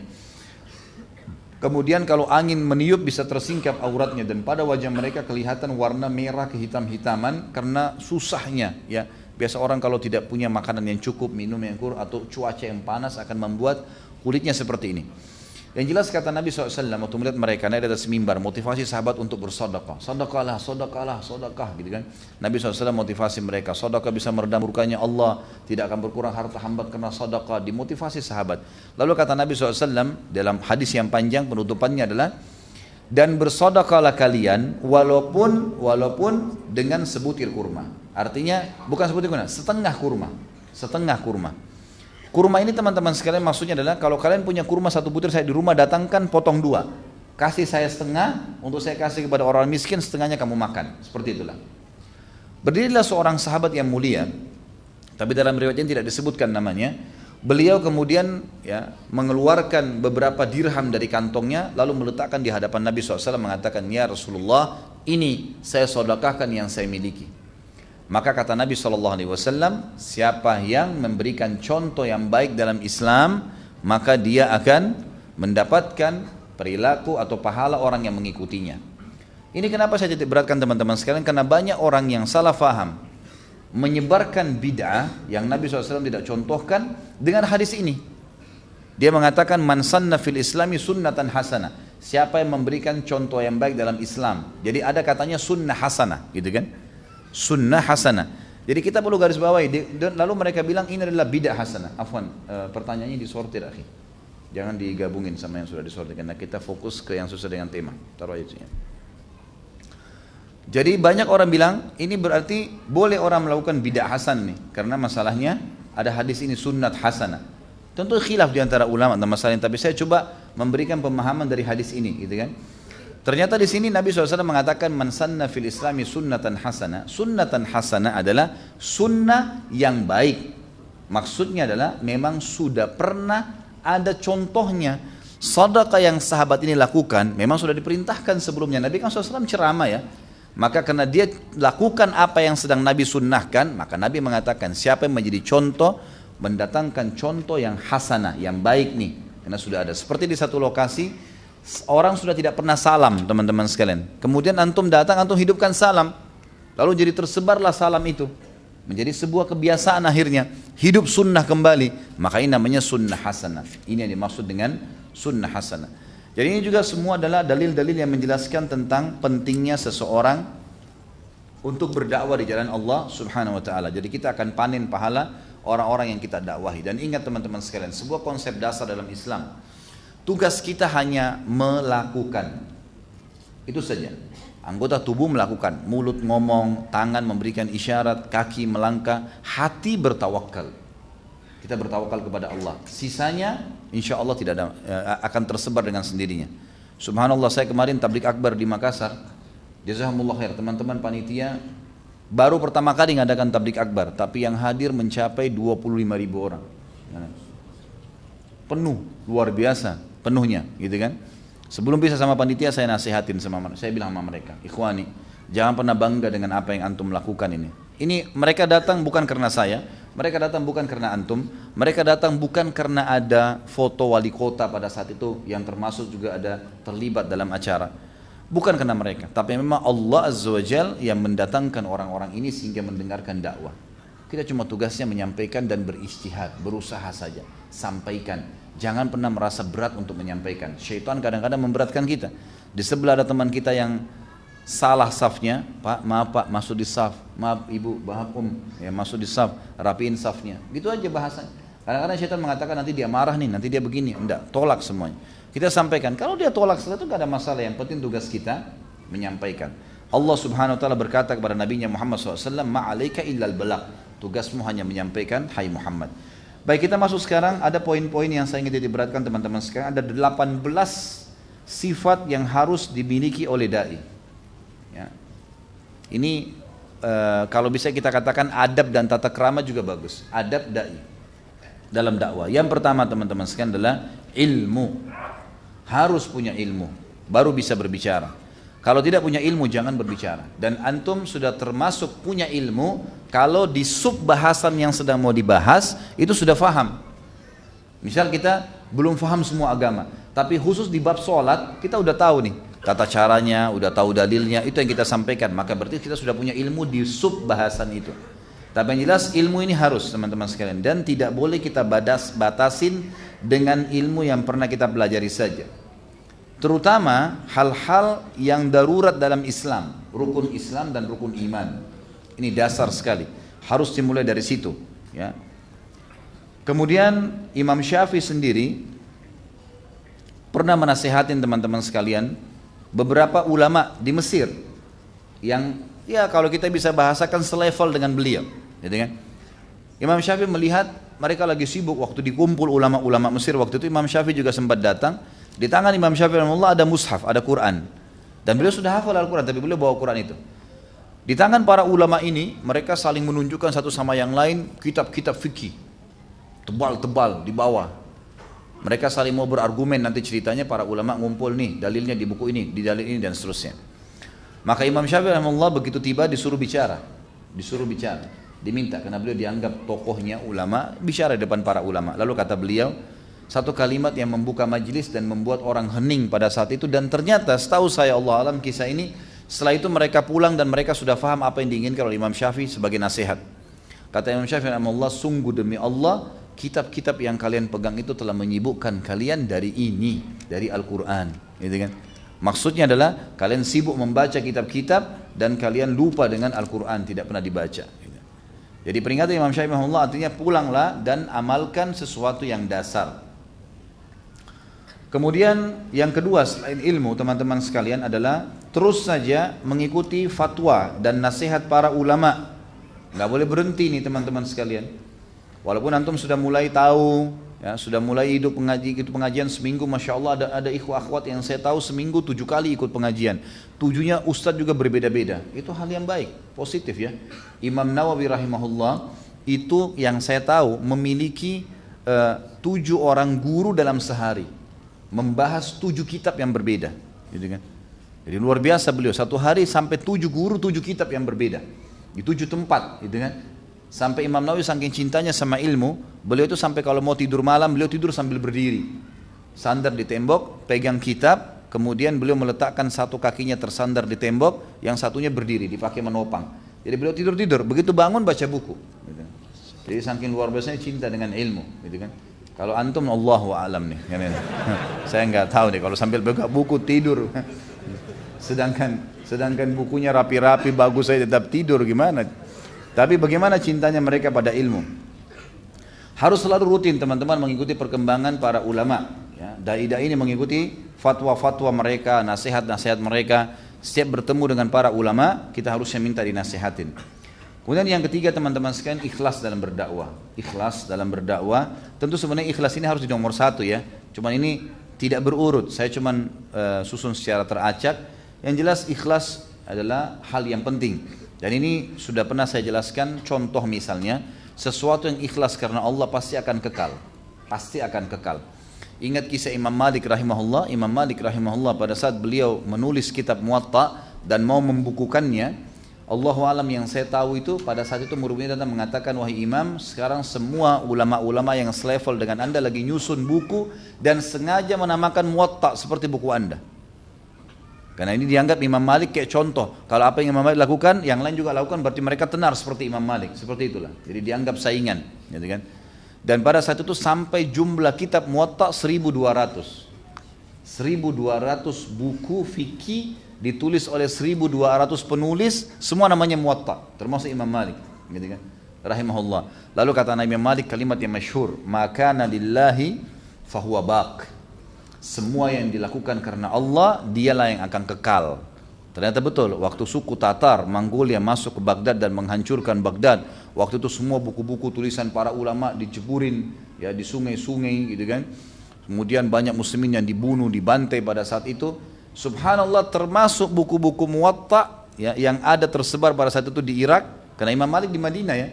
Tapi ulama-ulama yang ada di Irak pada saat itu yang menulis mencontoh Imam Malik yang ada di Madinah, mereka semuanya dihancurkan bukunya oleh orang-orang Tatar, ini orang suku Tatar, orang Mongolia, dan Muwatta yang ditulis Imam Malik di Madinah tinggal, dan sampai sekarang kita bisa membaca buku itu. Artinya keikhlasan teman-teman sekalian dalam melakukan perbuatan itu akan menghasilkan banyak manfaat. Yang keempat, orangnya hikmah ya.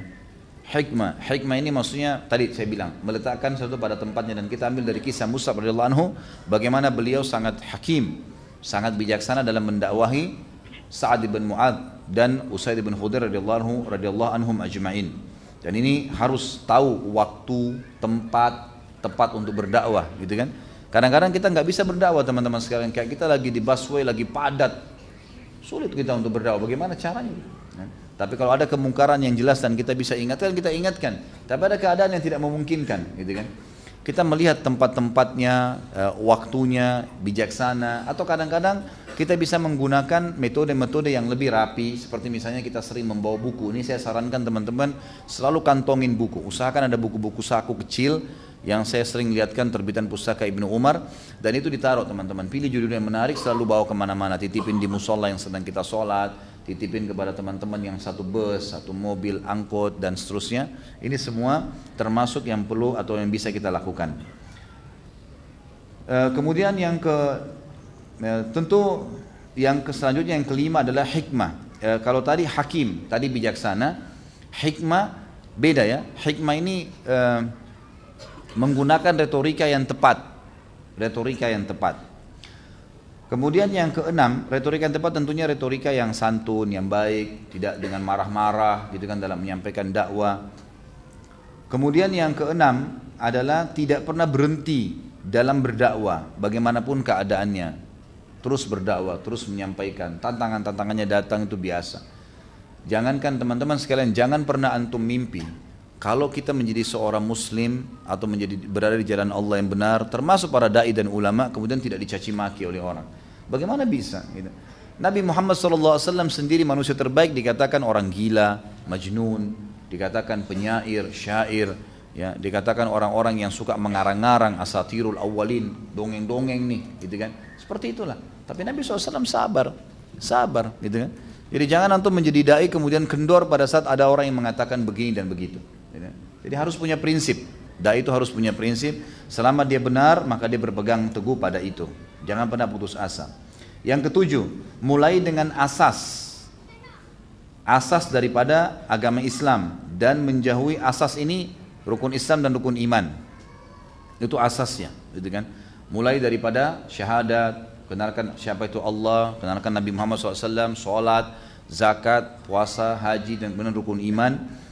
Kemudian menjauhi ribut dan pertengkaran dengan orang dai-dai yang lain, ya. Wabti'at muhajamal akharin. Jadi bukan sifat dai teman-teman kalau sibuk dengan serang ini, serang itu, cari kesalahannya orang lain. Itu bukan sifat dai. Dai itu memang dia ingin menyebarkan kebaikan. Untuk apa dia menyerang-nyerang orang lain?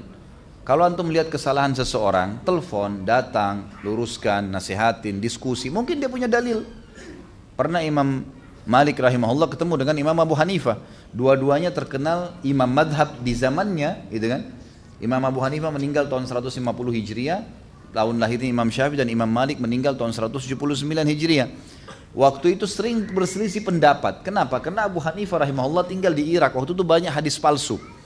Maka beliau hati-hati sekali dalam mengambil hadis. Makanya mazhab Imam Abu Hanifah itu banyak menggunakan nalar. Dari satu dalil dirincikan banyak, gitu kan. Ada dalilnya tapi kebanyakan dinalarkan. Imam Malik rahimahullah tidak berbeda. Itu Imam Abu Hanifah. Imam Malik berbeda. Imam Malik karena tinggal di Madinah, jadi beliau banyak berpegang pada hadis. Bahkan dalam buku fikihnya beliau, fikih Malikiyah, itu beliau menyebutkan takarannya ahli Madinah, penduduk Madinah itu adalah bagian daripada hukum. Beliau mengatakan kenapa? Karena beliau bilang ini masyarakat Madinah menggunakan takaran untuk mengukur kurma, ya, gandum. Itu yang dipakai dari zaman Nabi Muhammad SAW turun temurun. Imam Malik masih generasi tabi'in. Beliau belajar dari Nafi'. Nafi' ini adalah budaknya Abdullah bin Umar, ya. Maka beliau mengatakan sampai seperti itu. Ya, di Madinah ini sampai perilaku penduduk Madinah bisa dijadikan sebagai hujjah pada saat itu. Bertemulah dua imam ini di musim haji. Lalu Imam Malik rahimahullah dikatakan oleh muridnya, "Hai Imam, selama ini orang yang menjadi musuh Anda, tanda kutip ya, perselisihan pendapat ada di sana. Abu Hanifah datang dari Irak lagi haji. Silakan Anda temui." Datanglah Imam Malik menemui Imam Abu Hanifah. Terjadilah dialog di antara mereka berdua. Waktu itu Imam Malik melarang murid-muridnya untuk ikut. Dan ini juga termasuk adab. Kalau seorang alim ulama, seorang da'i yang besar, Masya Allah, ingin berdebat teman-teman, bukan di depan murid-muridnya. Mereka tidak faham masalah itu. Berdebatlah berdua, kan gitu. Ini bukan, kalau debat antara agama lain, gitu kan. Ini berdebat antara sebuah pendapat, sebuah dalil, berdebatlah yang masuk di akal berdua, masing-masing datangkan argumentasi dalilnya, maka itu jelas. Ini yang penting.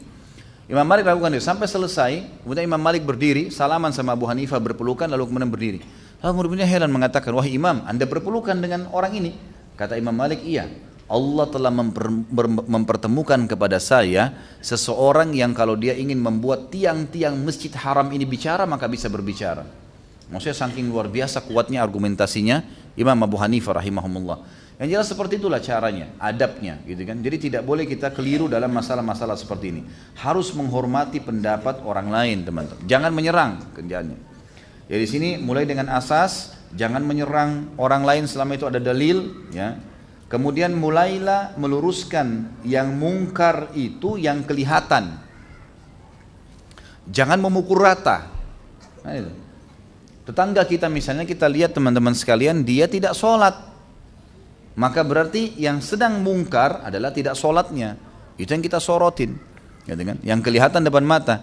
Tidak perlu kita mencari tahu kesalahan dia, ini pendapatannya apa ya? Mungkin dia di rumahnya makan haram atau tidak ya? Dia pakai ini dan seterusnya. Ini nggak perlu dikobok-kobok begitu, kecuali yang kelihatan depan mata, gitu kan? Ini penting sekali karena banyak orang seperti itu, sibuk memukul rata semuanya harus sama. Satu salah semua ini, sesat semuanya, ini kan? Ini pemahaman yang mesti Allahu alam diluruskan. Kemudian ini tadi yang ketujuh ya, mulai dari asas, kemudian jangan menyerang orang lain kalau ada dalil, dan mulailah mengingkar mungkar sesuatu yang kelihatan depan mata. Yang kedelapan, menghormati pendapat orang lain. Menghormati pendapat orang lain. Ini penting, selama ada dalil tentunya. Tadi jangan menyerang, itu sendiri. Ini sekarang menghormati pendapat. Kalau disampaikan kepada kita pendapat, maka dan dia punya dalil, terimalah saudaraku, gitu ya. Terimalah. Ya. Kemudian yang kesembilan, mengembangkan retorika dalam berdakwah. Retorika ya. Retorika ini saya sarankan teman-teman yang mau terjun dalam dakwah dan ini mendapatkan pahala yang besar, jangan pernah berhenti untuk mempelajari retorika para ulama-ulama besar, gitu kan? Para dai-dai yang telah mendahului kita. Dengar ceramah mereka, lihat retorika penyampaiannya, itu semua adalah hal yang sangat baik, ya. Kemudian kita sekarang kembangkan, misal tadinya zaman dulu tidak ada komputer, tidak ada sesuatu yang bisa kita tulis, sekarang bisa kita tulis, disebarin selebaran gitu kan. Saya pernah temukan ada di berita dari salah seorang ikhwan yang saya bisa percaya, di sebuah pantai, dia bilang, di kampung saya Ustaz, saya di pinggir pantai di musim liburan, itu banyak selebaran yang tersebar, seperti selebaran, dan itu ternyata isinya adalah dakwah kristenisasi, gitu kan. Dan ini ya tersebar, itu cuma ditaruh di pinggir pantai, dibiarin tersebar. Orang-orang pada pegang, orang yang tidak mengerti banyak, orang muslim semua di situ. Pada baca akhirnya, gitu kan. Ternyata isinya itu adalah masalah kristenisasi. Sampai begitu mereka menggunakan retorika untuk menyebarkan agama mereka yang salah. Bagaimana antum tidak menyebarkan agama antum, gitu kan? Ini juga mestinya kita tahu, kita harus bisa menggunakan retorika-retorika yang baik yang kira-kira bisa menyebar. Kayak sekarang misalnya ceramah-ceramah kita ini, alhamdulillah, ingat, selama tidak komersial silahkan antum kembangin, sebarkan, bisa di-download, sebarkan, silahkan, tidak ada masalah. Itu satu hal, tapi komersial saya harap jangan, gitu kan? Karena ini memang ini tujuannya untuk disebarkan. Kemudian yang ke-10 teman-teman sekalian adalah mengambil pelajaran dari dai-dai yang senior, ya. Jadi tadi mengembangkan retorika, kemudian yang ke-10 mengambil pelajaran dari dai-dai senior yang sudah punya pengalaman. Terutama kalau kita ingin masuk ke sebuah lokasi baru, seperti misalnya saya ingin ceramah di Irian, jangan terjun bebas gitu kan. Tapi kita coba cari tahu siapa nih dai yang pernah ke sana, atau kita baca informasi tentang tempat-tempatnya gitu kan. Saya waktu pertama datang ke Irian, masuk ke pedalaman, saya nggak ngerti apapun waktu itu. Tapi akhirnya yang saya lakukan adalah coba saya pelajari tentang kondisi kampung-kampung yang ada di sana, berapa komunitas muslim, dan begitu tiba di satu kampung saya paling pertama nanya, mana masjid? Ada masjid nggak? Ada. Saya pamit sama marbotnya, bisa saya nginap di masjid? Bisa. Baik, silakan. Akhirnya mulailah saya mengembangkan dakwah di situ dengan cara saya mendatangi masjid itu sendiri. Kemudian yang ke-11 teman-teman sekalian, kita harus ya, zuhud ini membatasi diri dari apa yang dimiliki oleh orang. Jadi dai itu sulit untuk sukses kalau dia selalu targetnya untuk mendapatkan keuntungan duniawi dari ceramahnya, gitu kan? Kalau sesuatu yang memang didiskusikan, dibicarakan atau memang dia diberikan itu lain. Tetapi kalau dia tentukan tarif misalnya, ini nggak boleh. Ini akan mengganggu keikhlasan dalam berdakwah. Sebagaimana sabda Nabi SAW untuk menarik hati orang, uzhud fid dunya yuhibbukallah wazhud fi ma bi aidin nas yuhibbukan nas. Ya. Cobalah kamu zuhud di dunia, artinya kamu batasi kecuali hal-hal yang penting saja di dunia, maka Allah akan mencintaimu. Dan zuhudlah terhadap apa yang di tangan orang, batasi, jangan sampai mengemis dengan mereka, maka manusia akan mencintaimu.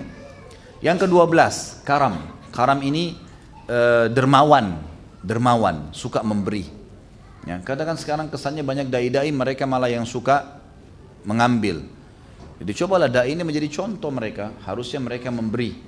Ya, memberikan hadiah, mentraktir makan, mengasih apa gitu kan. Ini memang mereka yang memberi. Ibnu Abbas radhiyallahu anhu dalam sebuah kisah riwayat Bukhari disebutkan, beliau pernah jalan kemudian dicaci maki oleh seseorang tanpa sebab. Tiba-tiba dicaci maki, kamu begini, kamu mengaku seorang ulama, kamu mengaku, dicaci maki macam-macam. Ibnu Abbas diam, nggak ngomong. Setelah selesai orang itu ngomong semua caci makinya sudah habis, gitu kan? Maka kata beliau kepada ada seperti muridnya yang selalu ikutin sama dia, namanya disilakan dengan Gulam zaman dulu. Dia bilang, hai Gulam, tanyakan kepada orang yang ini, yang tadi caci maki dia, tanyakan, ada hajat nggak dia? Ada hajat apa saja penuhi, kasih dia. Dan kasihkan jubah saya, dia lepas jubahnya, kasihkan jubah ini buat dia. Sampai orang itu yang jadi malu gitu. Bagaimana dai memiliki akhlak yang mulia seperti ini. Jadi jangan terbawa emosi, kalau orang bodoh, caci maki, biarin aja dia ngomong gitu kan. Tidak usah ikut-ikutan. Kemudian yang ke-13 adalah selalu menjaga penampilan yang rapi, bau badan yang wangi. Sunnah Nabi SAW. Memotong kumis, memakai pakaian yang bersih. Nabi SAW suka dengan itu, pakai wangi-wangian gitu kan. Jangan sampai dai-nya ngomong, kemudian orang semua pingsan kena bau mulutnya gitu kan. Ya. Atau mungkin bau badannya begitu orang mendekat, ini semua ngaco gitu, nggak bisa. Nah ini nanti orang jadi menjauh. Tapi dai itu selalu memang mengikuti sunnah Nabi SAW. Orang kalau mendekat orang senang, ya minimal dengan performan yang sudah saya sebutkan tadi. Kemudian yang ke-14 adalah merendah, tawadhu, ya, merendah dan memiliki akhlak Nabi Muhammad SAW. Karena dia adalah penerusnya Nabi SAW. Harusnya begitu, ya. Dia mempelajari tentang sirah Nabi dan dia mengikuti retorika dakwah Nabi SAW dalam bersabar, dalam cobaan, gitu kan. Kemudian bersyukur dalam nikmat, bagaimana beliau merangkul orang-orang, gitu kan. Sebab pernah dalam sebuah riwayat Bukhari dijelaskan ada satu orang Badui datang, lalu di hadapan Nabi Muhammad SAW dan di hadapan para sahabatnya orang ini mengatakan, hai Muhammad, berikan saya apa yang kau milikin. Kasar sekali. Para sahabat begitu lihat caranya minta gini, nih kurang ajar benar orang ini, gitu kan. Tapi Nabi SAW tersenyum, lalu memberikan ke dia, memberikan ke orang itu. Diberikan di hadapan para sahabat. Sahabat semua diam karena Nabi SAW melakukan itu. Ternyata orang ini mengatakan, ini belum seberapa. Sudah dikasih, terus dia bilang ini belum seberapa. Bayangkan bagaimana memancing emosi gitu kan. Lalu kata Nabi SAW, baiklah, kalau begitu kamu ikut ke rumah saya akan tambahkan untukmu. Ikutlah orang ini. Berdua dengan Nabi SAW ke rumah. Lalu kata Nabi SAW, ini saya kasih lagi, cukupkah? Yang kedua kali dia mengatakan, belum hai Muhammad. Masih minta lagi. Lalu Nabi SAW keluarkan lagi, diberikan lagi. Kemudian sampai yang ketiga dikasih, lalu dia mengatakan cukuplah. Dan dia sempat mengatakan jazakallahu khair.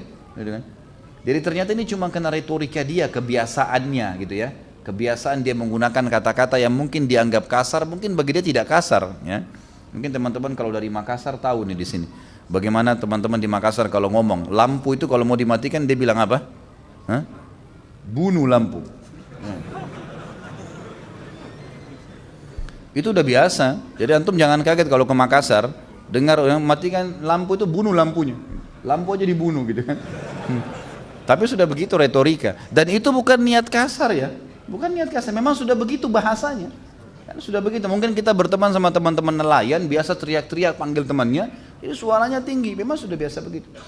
Nabi SAW ketemu sama Baduin. Lalu ternyata dia setelah dikasih apa yang dia mau. Dia memang punya target. Belum capai. Dia bilang belum ya Rasulullah. Waktu dikasih sempurna dia mengatakan jazakallah khair. Kata Nabi SAW, kalimat yang kau ucapkan ini mulia. Ini yang kau ucapkan baik, tepat gitu kan. Ketahuilah, tadi waktu kamu datang, kamu menggunakan retorika yang kurang tepat, kurang baik. Dan di diri sahabat-sahabatku ada masalah. Mereka membencimu dengan perkataan tadi. Maka kamu mau nggak? Kalau kamu pulang, kamu sekarang keluar sama saya ke depan, lalu kamu mengucapkan kalimat yang sama yang kamu ucapkan tadi, jazakallah khair. Dia mengatakan tentu, saya akan ucapkan. Baik, keluarlah Nabi SAW, lalu Nabi SAW langsung mengkelirkan masalah pada saat itu. Dan ini penting teman-teman sekalian, ada masalah kelirkan. Jangan ditunda, jangan dinginapkan. Menginapkan masalah ini akan membuka pintu-pintu syaitan. Gitu kan? Maka yang terjadi adalah Nabi SAW mengatakan, tadi waktu saudara kita ini datang, dia mengucapkan kalimat yang sudah kalian dengar. Dan saya yakin ada yang mengganja dalam hati kalian. Ketahuilah, saudara kita ini memang punya hajat dan sudah ya saya penuhi hajatnya. Bukankah begitu hai saudaraku? Maka dia mengatakan iya. Semoga Allah membalas anda dengan kebaikan wahai Rasulullah. Gitu kan? Lalu kata Nabi SAW, bukankah kalian sudah dengar? Maka mulai sekarang jangan sampai kalian salah faham dengan saudara kalian ini. Jadi begitulah cara Nabi SAW meluruskan kesalahan-kesalahan dari akhlak. Yang ke-15 tasamuh. Tasamuh itu memaafkan, toleransi dalam hal yang boleh ditoleransi. Ya. Kemudian yang ke-16, ini tentu butuh dirinya satu-satu tapi kena waktu ya, jadi saya batasi. Yang ke-16 adalah punya tekad dan prinsip yang kuat pada kebenaran. Jadi jangan antum goyah. Ya, ini benar, pegang teguh pada itu. Ya, kita hanya bisa berubah kalau ada dalil yang lebih kuat, hanya itu. Kalau enggak berpegang teguh pada pendapat. Ini termasuk prinsip dasar, enggak boleh goyah gitu. Dimanapun antum berada, beda tempat, beda lokasi, beda audiens, tetap sama. Harus pertahankan masalah itu.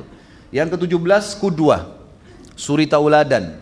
Apa yang dia ucapkan, dia yang paling pertama mempraktekannya. Maka ini akan besar sekali efeknya di dakwah. Dan yang terakhir 18 adalah tidak menunda hidayah buat orang. Jadi misalnya ada orang mau masuk Islam, gitu kan, jangan ditunda ini. Harus segera dirangkul, gitu. Harus segera dirangkul. Langsung dudukin, langsung syahadatin, udah selesai. Gitu. Kalau dia mati semenit kemudian, antum sudah dapat pahalanya.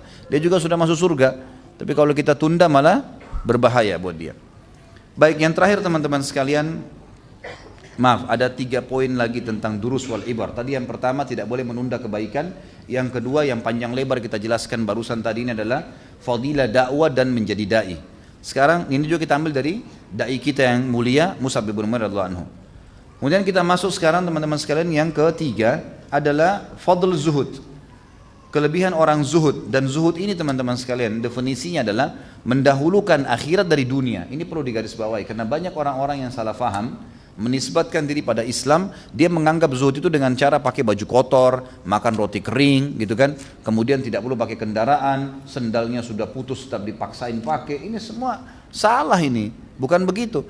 Kalau kita baca kitab-kitab zuhud, berbicara tentang zuhud, kita temukan Abu Bakar, Umar, Uthman, Ali, Talha, Zubair, sahabat-sahabat Nabi Ridwanul Alaihim yang kaya raya pun masuk dalam tokoh-tokoh pertama zuhud. Kenapa?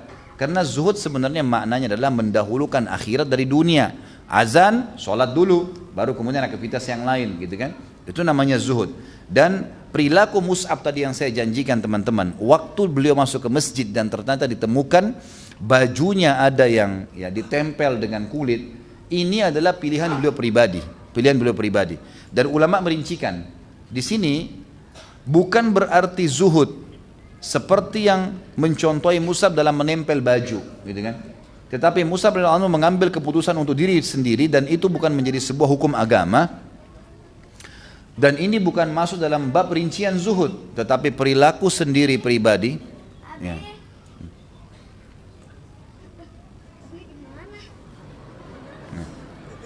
Perilaku sendirian, ya, perilaku Mus'ab radhiyallahu anhu sendiri yang memilih masalah itu.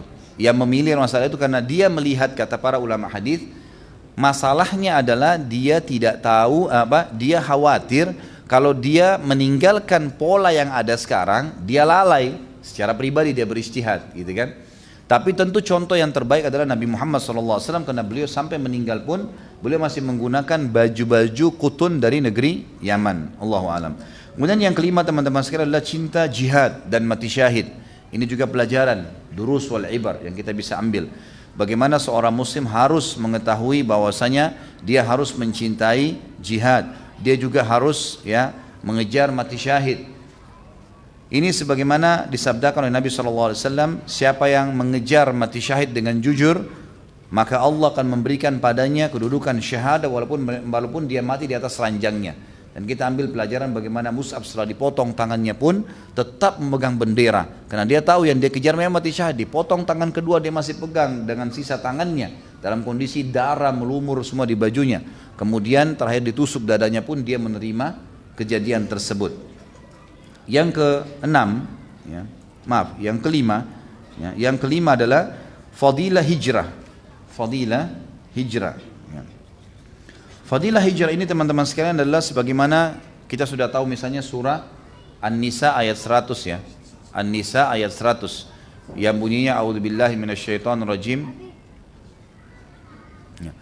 Wa man yuhajir fi sabilillah yajid fil ardi muragaman katsiran wa sa'a.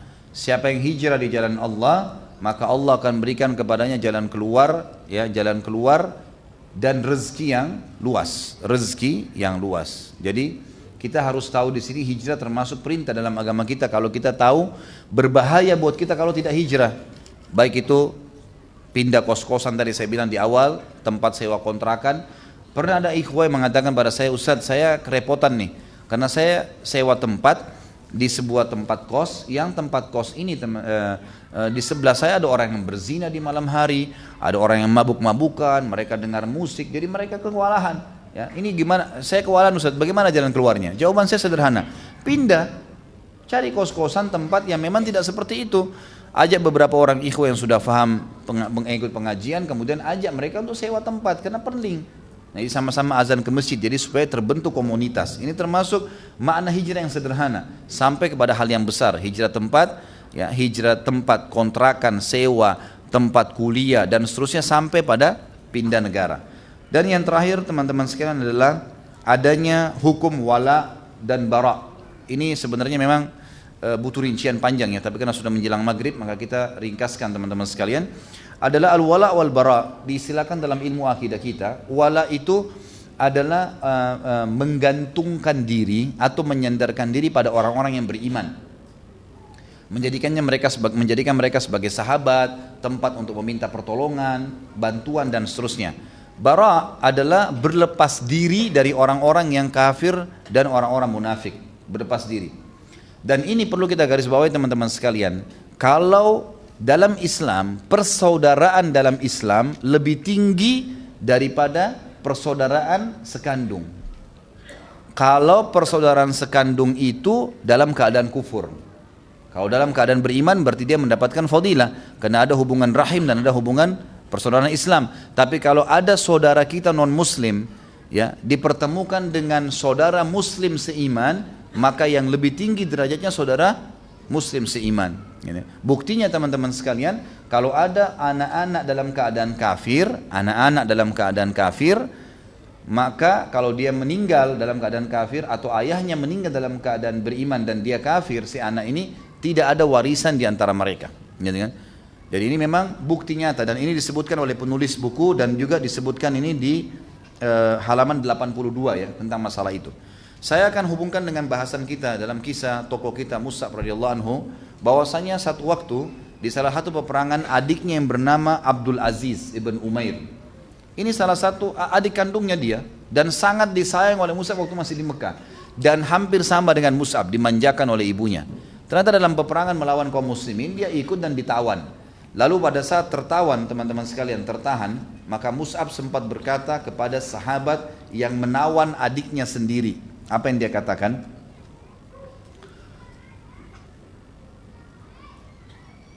Baik, saya bacakan di halaman 82 ya. Salah seorang tawanan adalah Abdul Aziz bin Umair bin Hisham, saudara kandung Mus'ab bin Umair. Abdul Aziz berkata, Mus'ab bin Umair melewatiku ketika seorang Ansar menawanku dan Mus'ab sempat berkata, kakak ini yang beriman Mus'ab berkata kepada saudara muslimnya yang sedang menawan adik kandungnya, kuatkan ikatanmu kepadanya karena ibunya orang kaya, dia akan menebusmu berapapun yang kau minta. Abdul Aziz berkata, aku tinggal bersama beberapa orang Ansar ketika mereka pulang dari perang Badar. Jadi ini kejadian di perang Badar. Jika saat makan pagi dan petang tiba, mereka memberiku roti, sedangkan mereka sendiri makan kurma, karena mereka menjalankan wasiat Rasulullah SAW agar berbuat baik kepada kami para tawanan.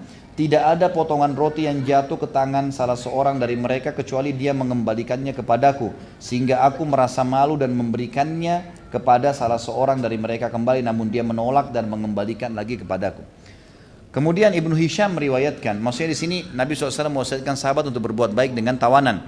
Dan ini Abdul Aziz menceritakan tentang keadaan kakaknya dan keadaan muslimin. Ibnu Hisham mengatakan Abdul Aziz adalah pemegang panji orang-orang musyrikin di perang Badr setelah An-Nadhr ibn Harith. Gitu kan. Kemudian Abdul Aziz sempat berkata kepada Mus'ab, saudaraku, ya, itulah kata-katamu kepadaku. Artinya masa kamu bilang kuatkan ikatan nih dan ada tebusan yang besar karena ibunya orang kaya. Maka tiba-tiba Mus'ab mengatakan, dia yang sedang nawan kamu ini saudaraku dan kau bukan saudaraku. Lalu kemudian Abdul Aziz ditebus oleh ibunya dengan 4.000 dirham yang diambil oleh sahabat tadi. Dan ini yang ingin dititikberatkan teman-teman sekalian, ternyata al-wala wal bara penting sekali. Al-wala wal bara penting sekali.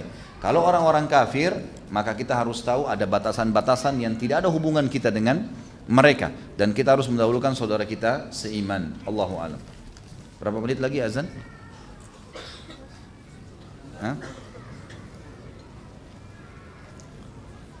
Baik, saya bacakan pertanyaan. Mengapa, pertama, manusia hidup di dunia hanya sesaat? Mengapa hukuman Allah di akhirat kekal? Mohon jelaskan bentuk keadilan di sini. Sama halnya juga kalau kita balik. Kalau kita balik, bagaimana Anda bisa beribadah dengan sedikit dan kekal di surga? Gitu kan? Sama halnya itu. Di situ adalah bentuk keadilannya.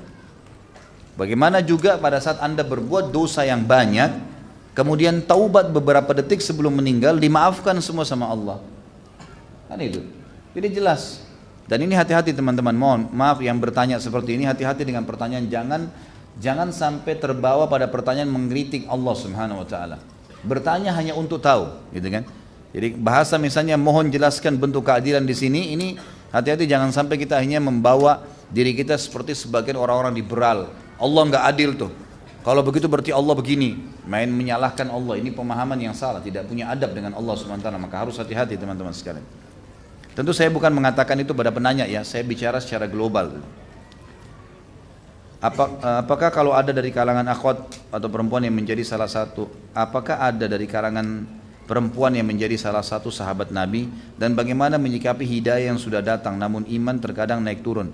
Banyak, cuma memang belum saatnya, kita akan bahas nanti. Insya Allah kalau sudah selesai, insya Allah tidak ada halangan, buku ini selesai sampai 4 jilid, saya akan berbagi waktu untuk membahas kalangan sahabiat, ada. Dan bagi teman-teman yang mengikuti materi bedah buku di Tebet, itu kalau tidak salah hari Selasa atau hari Rabu keempat ya, itu saya membahas mahkota pengantin, dan di situ saya bahas tentang beberapa istri Nabi SAW, dan di sirah juga ada saya sebutkan. Akan ada saatnya nanti kita akan bahas. Jadi ada di antara sahabiat. Bagaimana menyikapi hidayah yang sudah datang, rangkul segera bentuk komunitas dan amalkan. Itu sederhananya, supaya bisa bertahan. Saya adalah seorang akhwat, bolehkah saya beribadah karena saya ingin bertemu dengan Rasulullah SAW nanti di surga, karena saya ingin menyaksikan kemuliaan akhlak dan ketampanan baginda Nabi SAW? Tentu saja boleh, gitu kan? Karena Nabi SAW menyebutkan, misal contoh, ana wa kafilul yatim kahataini fil jannah. Saya dengan sponsor anak yatim seperti ini di surga, kan gitu.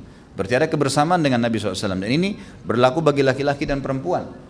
Hadis yang lain, riwayat Baihaqi dengan sanad hasan, saya pemimpin, kata Nabi SAW, di sebuah kem istana surga, di tempat rendah surga bagi orang-orang laki-laki atau perempuan yang meninggalkan perdebatan walaupun mereka dalam keadaan benar. Sudah pernah saya ajarkan nih. Jadi kalau benar, kita sampaikan argumennya. Tapi kalau kita lihat orang ini salah tetap ngotot, jangan dilayanin udah. Kita dapat istana di surga. Nabi SAW pemimpin di kem itu. Artinya Nabi SAW punya istana banyak. Di antaranya di situ kita akan sering bertemu dengan Nabi SAW. Dan saya pemimpin di tengah-tengah istana, kem di tengah-tengah istana surga bagi orang yang meninggalkan dusta walaupun bercanda. Dan saya pemimpin di kem istana di tertinggi surga bagi orang yang memiliki akhlak yang mulia. Tentu saja bisa. Dan memang kita akan bertemu dengan baginda Nabi SAW. Jadi bukan cuma Anda, kita semua merindukan beliau SAW. Apakah di zaman Rasulullah SAW ada sahabat beliau setelah Rasulullah wafat, ia berpaling menjadi orang yang munafik atau kafir? Ada. Tetapi sahabat-sahabat bukan yang mendampingi Nabi SAW. Tidak pernah disebutkan kalau ada sahabat yang mendampingi Nabi SAW kemudian mereka murtad setelah itu. Mendampingi Nabi ya, bersama dalam peperangan, memang belajar. Tapi ada orang-orang yang datang ucapin syahadat. Ya ini kan juga sahabat ya, karena sahabat definisinya yang melihat Nabi SAW dengan mata kepala, beriman dan meninggal dalam keyakinan tersebut. Ada seperti misalnya orang-orang yang menolak membayar zakat setelah meninggalnya Nabi SAW, dikenal dengan mani'uz zakat, yang diperangi oleh Abu Bakar radhiyallahu anhu. Kemudian ada orang-orang yang mengalihkan, tadinya mengimani risalah Nabi SAW, kemudian mengimani risalahnya Musailam al-Kadzab, hanya karena satu suku saja.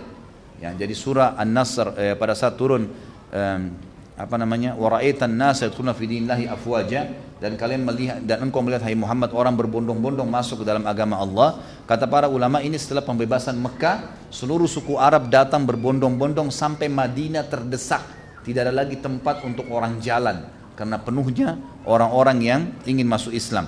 Nah, banyak di antara mereka cuma syahadat pulang ke kampungnya. Setelah Nabi SAW meninggal, mereka tidak ngerti agama, ada yang murtad. Tapi belum pernah disebutkan ada sahabat yang duduk bersama Nabi SAW kemudian mereka murtad. Allahu a'lam. Dan apakah Rasulullah SAW mengetahui dan mengumumkannya? Adakah yang Rasulullah SAW tidak tahu?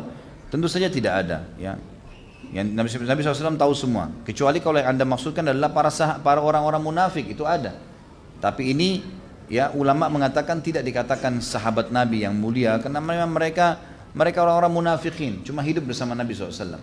Dan itu Nabi SAW tahu siapa mereka dan menyebutkan kepada sahabat-sahabat seperti Hudzaifah bin Yaman, disebutkan tentang siapa munafikin itu. Saya mengikuti sebuah liqa atau mentoring di mana goalnya adalah pada akhirnya saya bisa memiliki binaan dan menjadi pengisi di sebuah liqa lagi yang dibentuk baru lagi oleh murabbi saya, sedangkan saya merasa tidak memiliki kapasitas untuk mengisi ilmu agama itu dan masih butuh bimbingan. Bagaimana baiknya menurut Ustaz? Allahu alam. Yang saya tahu majelis ilmu dalam Islam teman-teman sekalian tidak boleh eksklusif. Dalam arti kata begini, eksklusif itu buka untuk umum, dan yang harus bicara ahlinya. Kecuali memang kalau antum, karena saya tahunya metode-metode tarbiyah yang biasa disebutkan dengan tarbiyah, saya tidak menyebutkan siapapun ya, tapi biasanya metode-metode ini adalah seseorang membina beberapa orang, kemudian itu jadi eksklusif, orang lain tidak ikut di situ, gitu kan? Sehingga akhirnya berjalanlah dengan kurikulum tertentu. Dan kalau misalnya si murabbi ini, si pendidik ini tidak punya pengajian umum yang terbuka umum, seperti ini terbuka siapa saja boleh datang misalnya, maka itu jadi eksklusif dan ini jadi perbuatan yang baru karena tidak pernah Nabi SAW contohkan itu. Tetapi kalau seandainya dia membuat misalnya di kelas, dia ngajar di kampus, ada murid-muridnya, murid-murid ini memang karena tingkat 3 kuliah, maka anak SD, anak SMP, SMA tidak boleh masuk karena belum levelnya. Itu di kelas ya, karena dia seperti model-model kampus sekarang, maka itu lain. Sementara si pendidik ini punya pengajian umum yang orang boleh hadir semua, itu nggak masalah. Ya, seperti kasus misalnya yang diadakan misalnya orang mau mengadakan khusus untuk acara keluarga, lalu kemudian orang ikut dalam acara keluarga tersebut. Itu memang diadakan untuk memang membentuk keluarga itu, atau mungkin masyarakat Bogor mengundang khusus atau masyarakat Bandung mengundang khusus. Ya, ini bukan berarti mereka eksklusif, ya, bukan berarti eksklusif, jadi perlu difahamin. Tapi kalau misalnya orang seperti ini dia cuma dididik oleh sedikit orang, kemudian belum mampu punya ilmu kayak tadi dibahasakan, lalu harus menjadi pembina lagi, Allah alam, yang saya tahu lebih baik dihindari. Ya, Allah alam. Apakah setiap muslim wajib berdakwah walaupun masih baru mempelajari sunnah? Karena ada hadis yang mengatakan sampaikan dariku walaupun satu ayat. Dakwah seperti apa yang bisa dilakukan oleh setiap muslim? Sudah saya bahasakan tadi ya. Yang antum kuasai saja. Misal di sub masalah bab solat, antum sudah pelajari bab solat itu. Makanya di dalam web yang kita angkat, yang kami angkat, web saya di www.khalidbasalama.com itu, kita coba bahas per kitab. Kitab Minhajul Muslim, kitab Bulughul Maram, kitab Kabair. Tujuannya untuk antum bisa ikutin tuh, gitu kan? Jadi bisa diikutin. Nah, nanti perbahasan sudah jelas. Oh ya, ini dalilnya.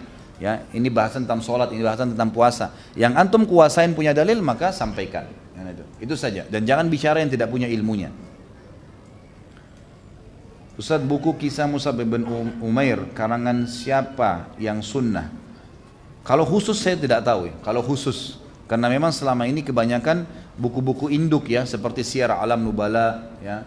Buku-buku induk yang menceritakan seperti Tahzibut Tahzib yang membicarakan tentang biografi orang-orang saleh di kalangan sahabat dan tabi'in serta tabi'in ini memang bicara secara lengkap mereka semua.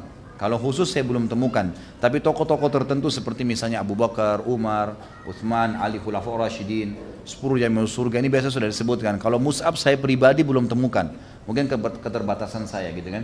Tapi bukan di depan antum, insya Allah ini sudah cukup untuk dibaca. Pada bahasan atau kajian bulan lalu tentang sahabat dari golongan budak. Salim Maula Abi Hudzaifah radhiyallahu anhu dijelaskan Salim menikah dengan sepupu Abu Hudzaifah. Siapakah namanya? Sama sepupu Abu Hudzaifah itu kalau saya tidak salah Zainab.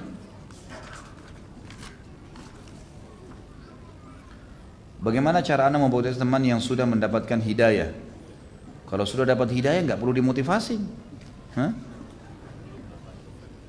Tinggal jalan sama-sama saja insya Allah. Yang dimotivasi itu justru orang yang kendor, yang belum dapat hidayah atau yang lagi futur ya, yang lagi jauh dari hidayah. Suami dari anak Nabi SAW, Zainab, awalnya adalah orang kafir. Kenapa Nabi merestui pernikahan mereka dari awal? Apakah suami Zainab dulu menyembah berhala? Namanya As atau Abul As, terkenal, gitu kan? Dari menikahnya Zainab radhiyallahu anha dengan suaminya Abul As radhiyallahu anhu, karena dia masuk Islam nanti setelah perang, setelah ditawan oleh kaum muslimin. Itu memang sebelum datangnya wahyu dan sebelum diutusnya Nabi SAW menjadi nabi. Jadi menikah. Dan kita tahu pada saat itu pun Nabi SAW itu belum diutus jadi nabi, Khadijah radhiyallahu anha juga belum dalam keadaan Islam.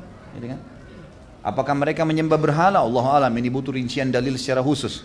Tapi yang jelas memang pada saat itu belum ada wahyu yang turun. Bagaimana cara mendakwai keluarga yang masih melakukan bid'ah? Tidak usah dikasih contoh ya dalam pertanyaannya. Jadi nasihatin apa adanya.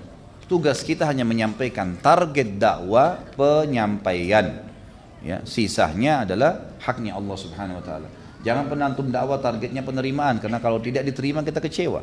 Ya, kita akan kecewa, gitu kan? Belum masuk waktu? 5 menit lagi, baik. Jadi sampaikan saja teman-teman sekalian, sampaikan apa? Setahu saya ini tidak ada sunnahnya, gitu kan, diingatkan. Dan yang ada sunnahnya itu yang seperti ini. Dan usahakan dalam berdakwah juga teman-teman sekalian selalu kita punya solusi ya, solusi. Jadi kita ingatkan kepada perbuatan sunnah, ya itu jauh lebih baik daripada kita menghardik dari masalah bid'ahnya. Itu lebih baik. Datangkan pengganti untuk dia tinggalkan perbuatan yang salah. Bagaimana agar kita tetap istiqomah dalam proses hijrah? Proses hijrah kita sementara terkadang selalu ada godaan untuk kembali berbelok dan melakukan dosa atau hal yang tidak disenangi oleh Allah SWT. Harus tegar, karena syaitan itu lemah. Syaitan hanya membisikkan, jangan terpengaruh dengan dia.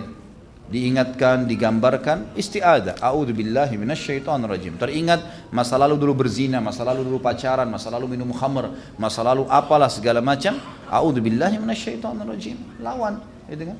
Kemudian tadi saya bilang, usahakan selalu hadir majelis ilmu, bentuk komunitas dan amalkan ilmunya. Ini penting, sehingga nanti insya Allah kita akan terjaga. Ada seorang ustadz, setiap kata-katanya selalu dengan dalil, sunnah dan Al-Quran. Akan tetapi tingkah lakunya tidaklah sama dengan apa yang dia ucapkan. Apakah kita masih wajib mendengar atau mengabaikan saja? Tentu saja yang kita ambil adalah sesuatu yang kita tahu ada dalilnya, ilmu, gitu kan? Kalau masalah kita tahu dia tidak mengamalkannya, ya Allahu alam, tidak boleh dipukul rata. Mungkin ada sesuatu alasan udur. Kita tidak tahu. Kalau antum merincikan benar-benar dia tidak lakukan padahal dia tahu dalilnya, jangan ambil ilmu dari dia. Orang ini bukan qudwah, bukan suri tauladan. Tapi jangan spontan. Saya pernah gini teman-teman, punya pengalaman pribadi. Saya pernah selesai sholat di Masjid Nabawi. Subhanallah, saya keluar, kemudian saya lihat ada satu orang syekh, tapi saya tidak kenal beliau siapa. Waktu saya masih kuliah di Madinah. Beliau keluar dari Masjid Nabawi dan rupanya beliau butuh kamar kecil. Saya waktu itu mengejar untuk bertanya, pikiran saya adalah sederhana, saya ingin mengejar beliau menggunakan waktu jalan dari pintu masjid ke kamar kecil. Pada saat saya datang, Assalamualaikum Syekh, saya jawab, terus dijawab sama dia, Waalaikumsalam. Terus saya bilang saya mau bertanya, dikasih isyarat. Maksudnya saya belum bisa sekarang, gitu kan? Saya waktu itu sempat sejenak terpukul, kenapa ya ditolak padahal ini pertanyaan agama gitu. Baiklah, berjalan waktu saya mengekang perasaan itu dan sampai subhanallah saya mulai terjun di dakwah, saya mulai mempelajari agama ini lebih dalam. Kemudian baru saya tahu, emang subhanallah ada keadaan-keadaan tertentu kita nggak bisa menjawab, gitu kan? Mungkin pada saat itu kalau kita bersangka baik dengan saudara kita, mungkin dia kebelet kencing, kebelet buang air besar, memang tidak layak, atau mungkin subhanallah maaf ada ludah di mulutnya yang dia harus buang. Ya kita tidak tahu karena dia berikan isyarat, gitu kan? Nah, jangan sampai karena perbuatan seperti ini terus tiba-tiba antum vonis orang ini tidak baik. Misal contoh, ya, jadi kita harus tahu pasti dulu. Kalau antum pastikan jelas dia tahu dalil tidak dikerjakan depan mata, maka jangan ambil ilmu dari dia.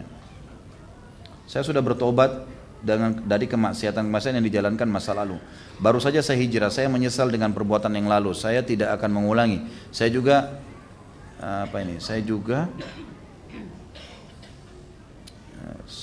tinggalkan apa sih?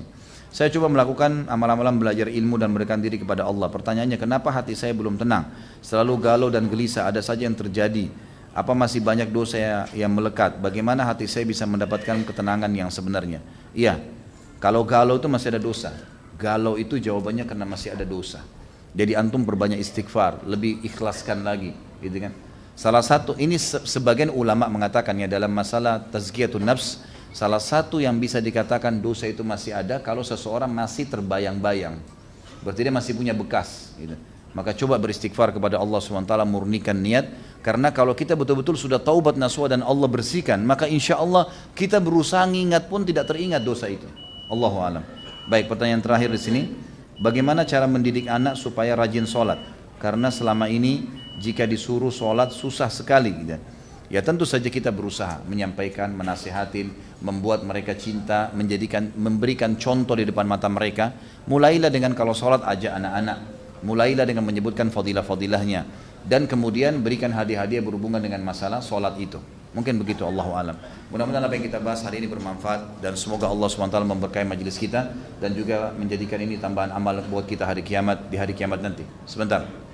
Dan kita berdoa kepada Allah SWT semoga seluruh muslimin di Palestina, di Syria, di Yaman, di Irak, di Myanmar, dimanapun mereka berada, Allah berikan kemenangan, ikhlaskan niat mereka, Allah menangkan mereka dari musuh-musuh mereka, dan Allah juga partisipasikan kita bersama mereka di pahala baik dengan doa dan harta juga dengan jiwa kita. Dan semoga Allah dengan kemahamurahannya menyatukan kita semua di surga firdausnya tanpa hisab, semana ia satukan kita di majlis ilmu yang mulia ini. Kalau benar dari Allah, kalau rasa dari saya mohon dimaafkan. Subhanakallahumma wa bihamdika asyhadu an la ilaha illallah astaghfirullah wa atubu ilaih. Wassalamualaikum warahmatullahi wabarakatuh.